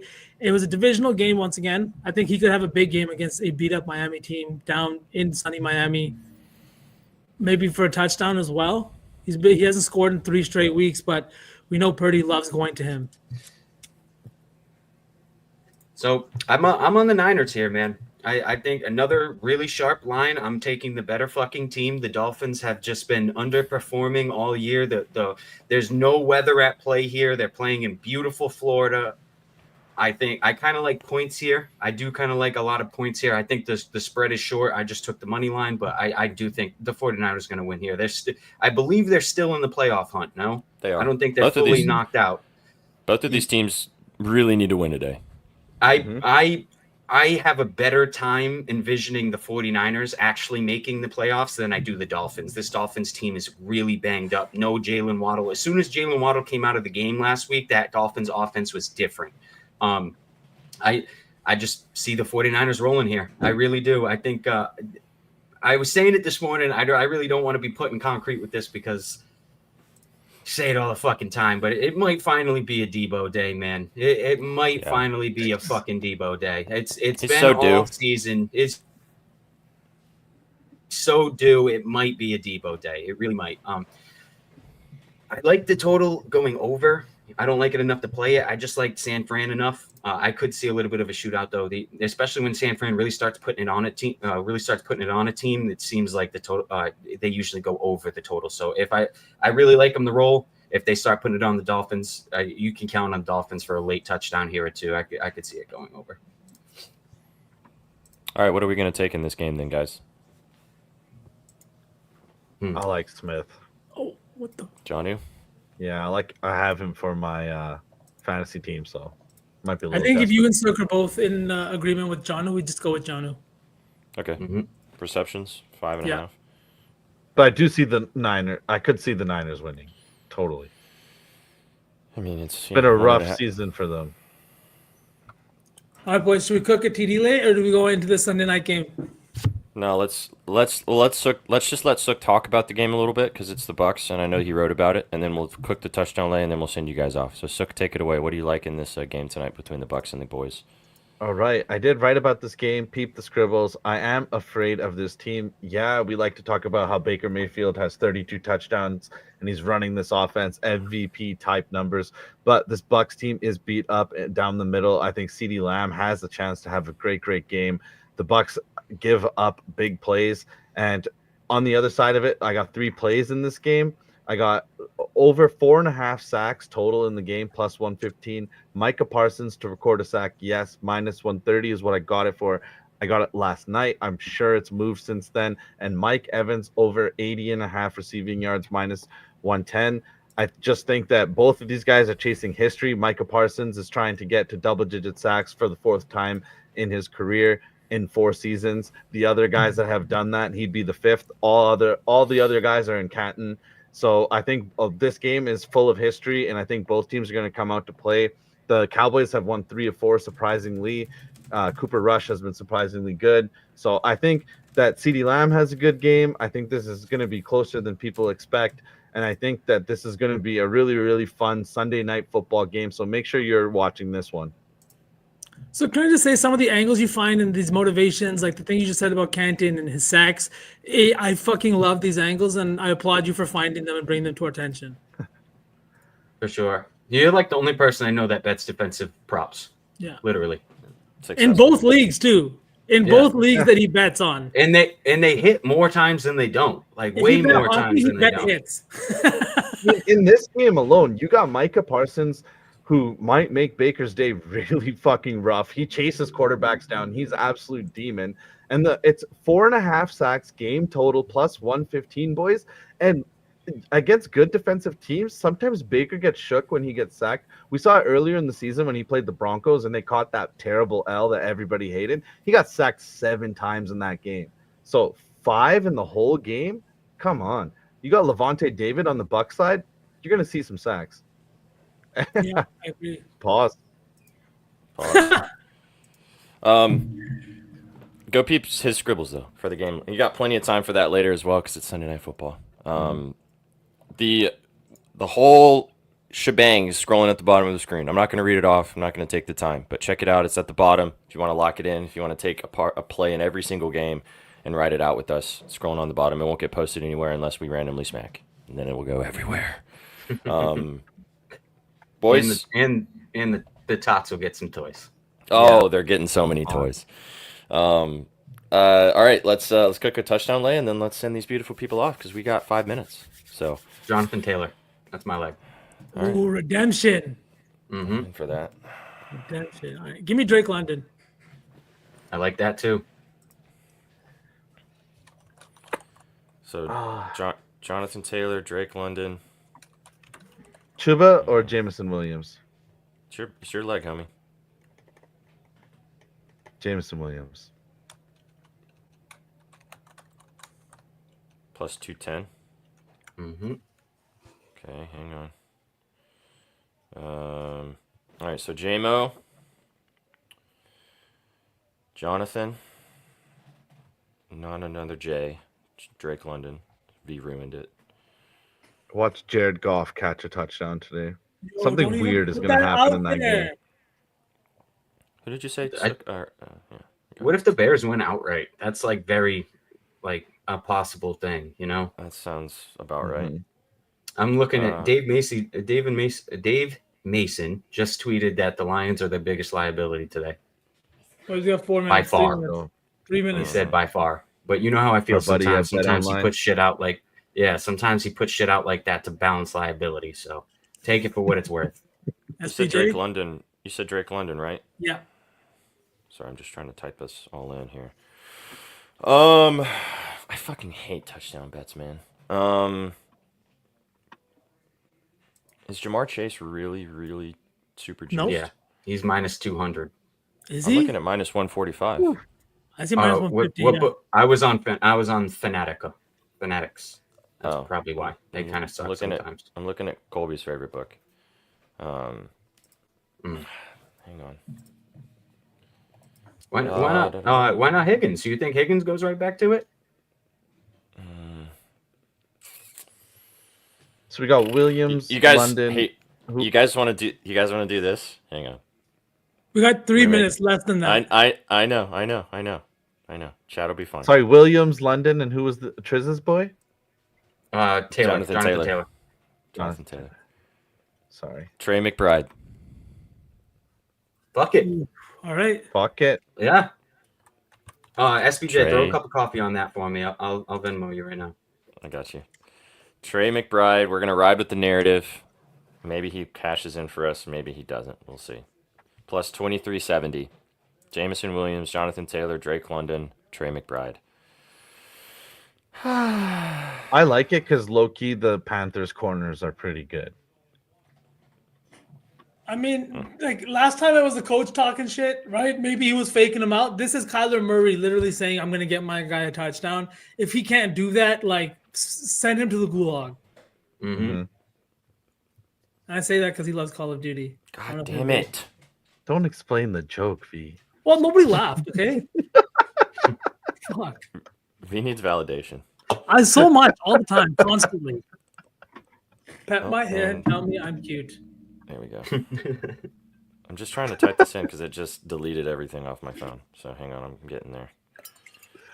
I hate having to press buttons so close. It's like, you know?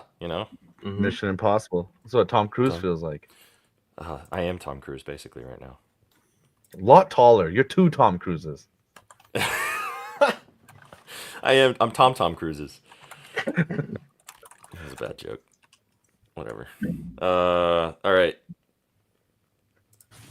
Finally get it. Thank God, Jesus Christ. There we go. Okay, plus 31.52. That's the touchdown lay. Drake London, Jamison Williams, Jonathan Taylor, and Trey McBride. All those are early window games too, boys. So we'll know. Nice. Yeah, absolutely. Sad by the afternoon. I like it. Oh man, you can use your tears appropriately. All right, guys, we appreciate you guys stopping by for Gridiron Gang today. Thanks for being here on the channel. If this is your first time tapping in, we appreciate you being here. You guys are the OGs. You know how we do this. We'll be back tomorrow with you guys for our Christmas party. Come and hang out with us tomorrow, 5:30 Eastern. We will be talking about Monday Night Football, but we'll also be having some drinks and giving away some stuff in honor of our Christmas party. So come and kick it with us later. Go follow V, go follow Trizzy, go follow Sook, go follow myself, go follow all of us at Your Betting News. We appreciate you guys tuning in and being part of the family. Go check out our Discord. Go get involved with bettingnews.com and everything we got. Boys, you got any final words? If I'm not slurring my words at tomorrow's Christmas party, I'm not doing what my job at BN is. Mm-hmm. Yep. Tell HR to stay home tomorrow. Yeah, they've been banned. Yep, I got a brand new 5th of Hennessy for tomorrow night. We're gonna show some Boston in this motherfucker. We're gonna be taking Christmas car bombs tomorrow, chat. So be sure to be there. You guys came for the winners and you stayed for the vibes. Have a fantastic Sunday. Enjoy Week 16. And we'll see you guys tomorrow. Have a good one, everybody. Peace. What you know about rolling down in the deep?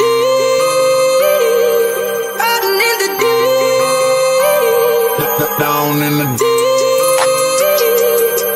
Now I know y'all be loving this shit right here. Rolling.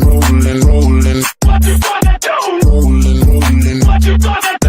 Down in the rolling. What you gonna do? Right, y'all be loving this shit. What you know about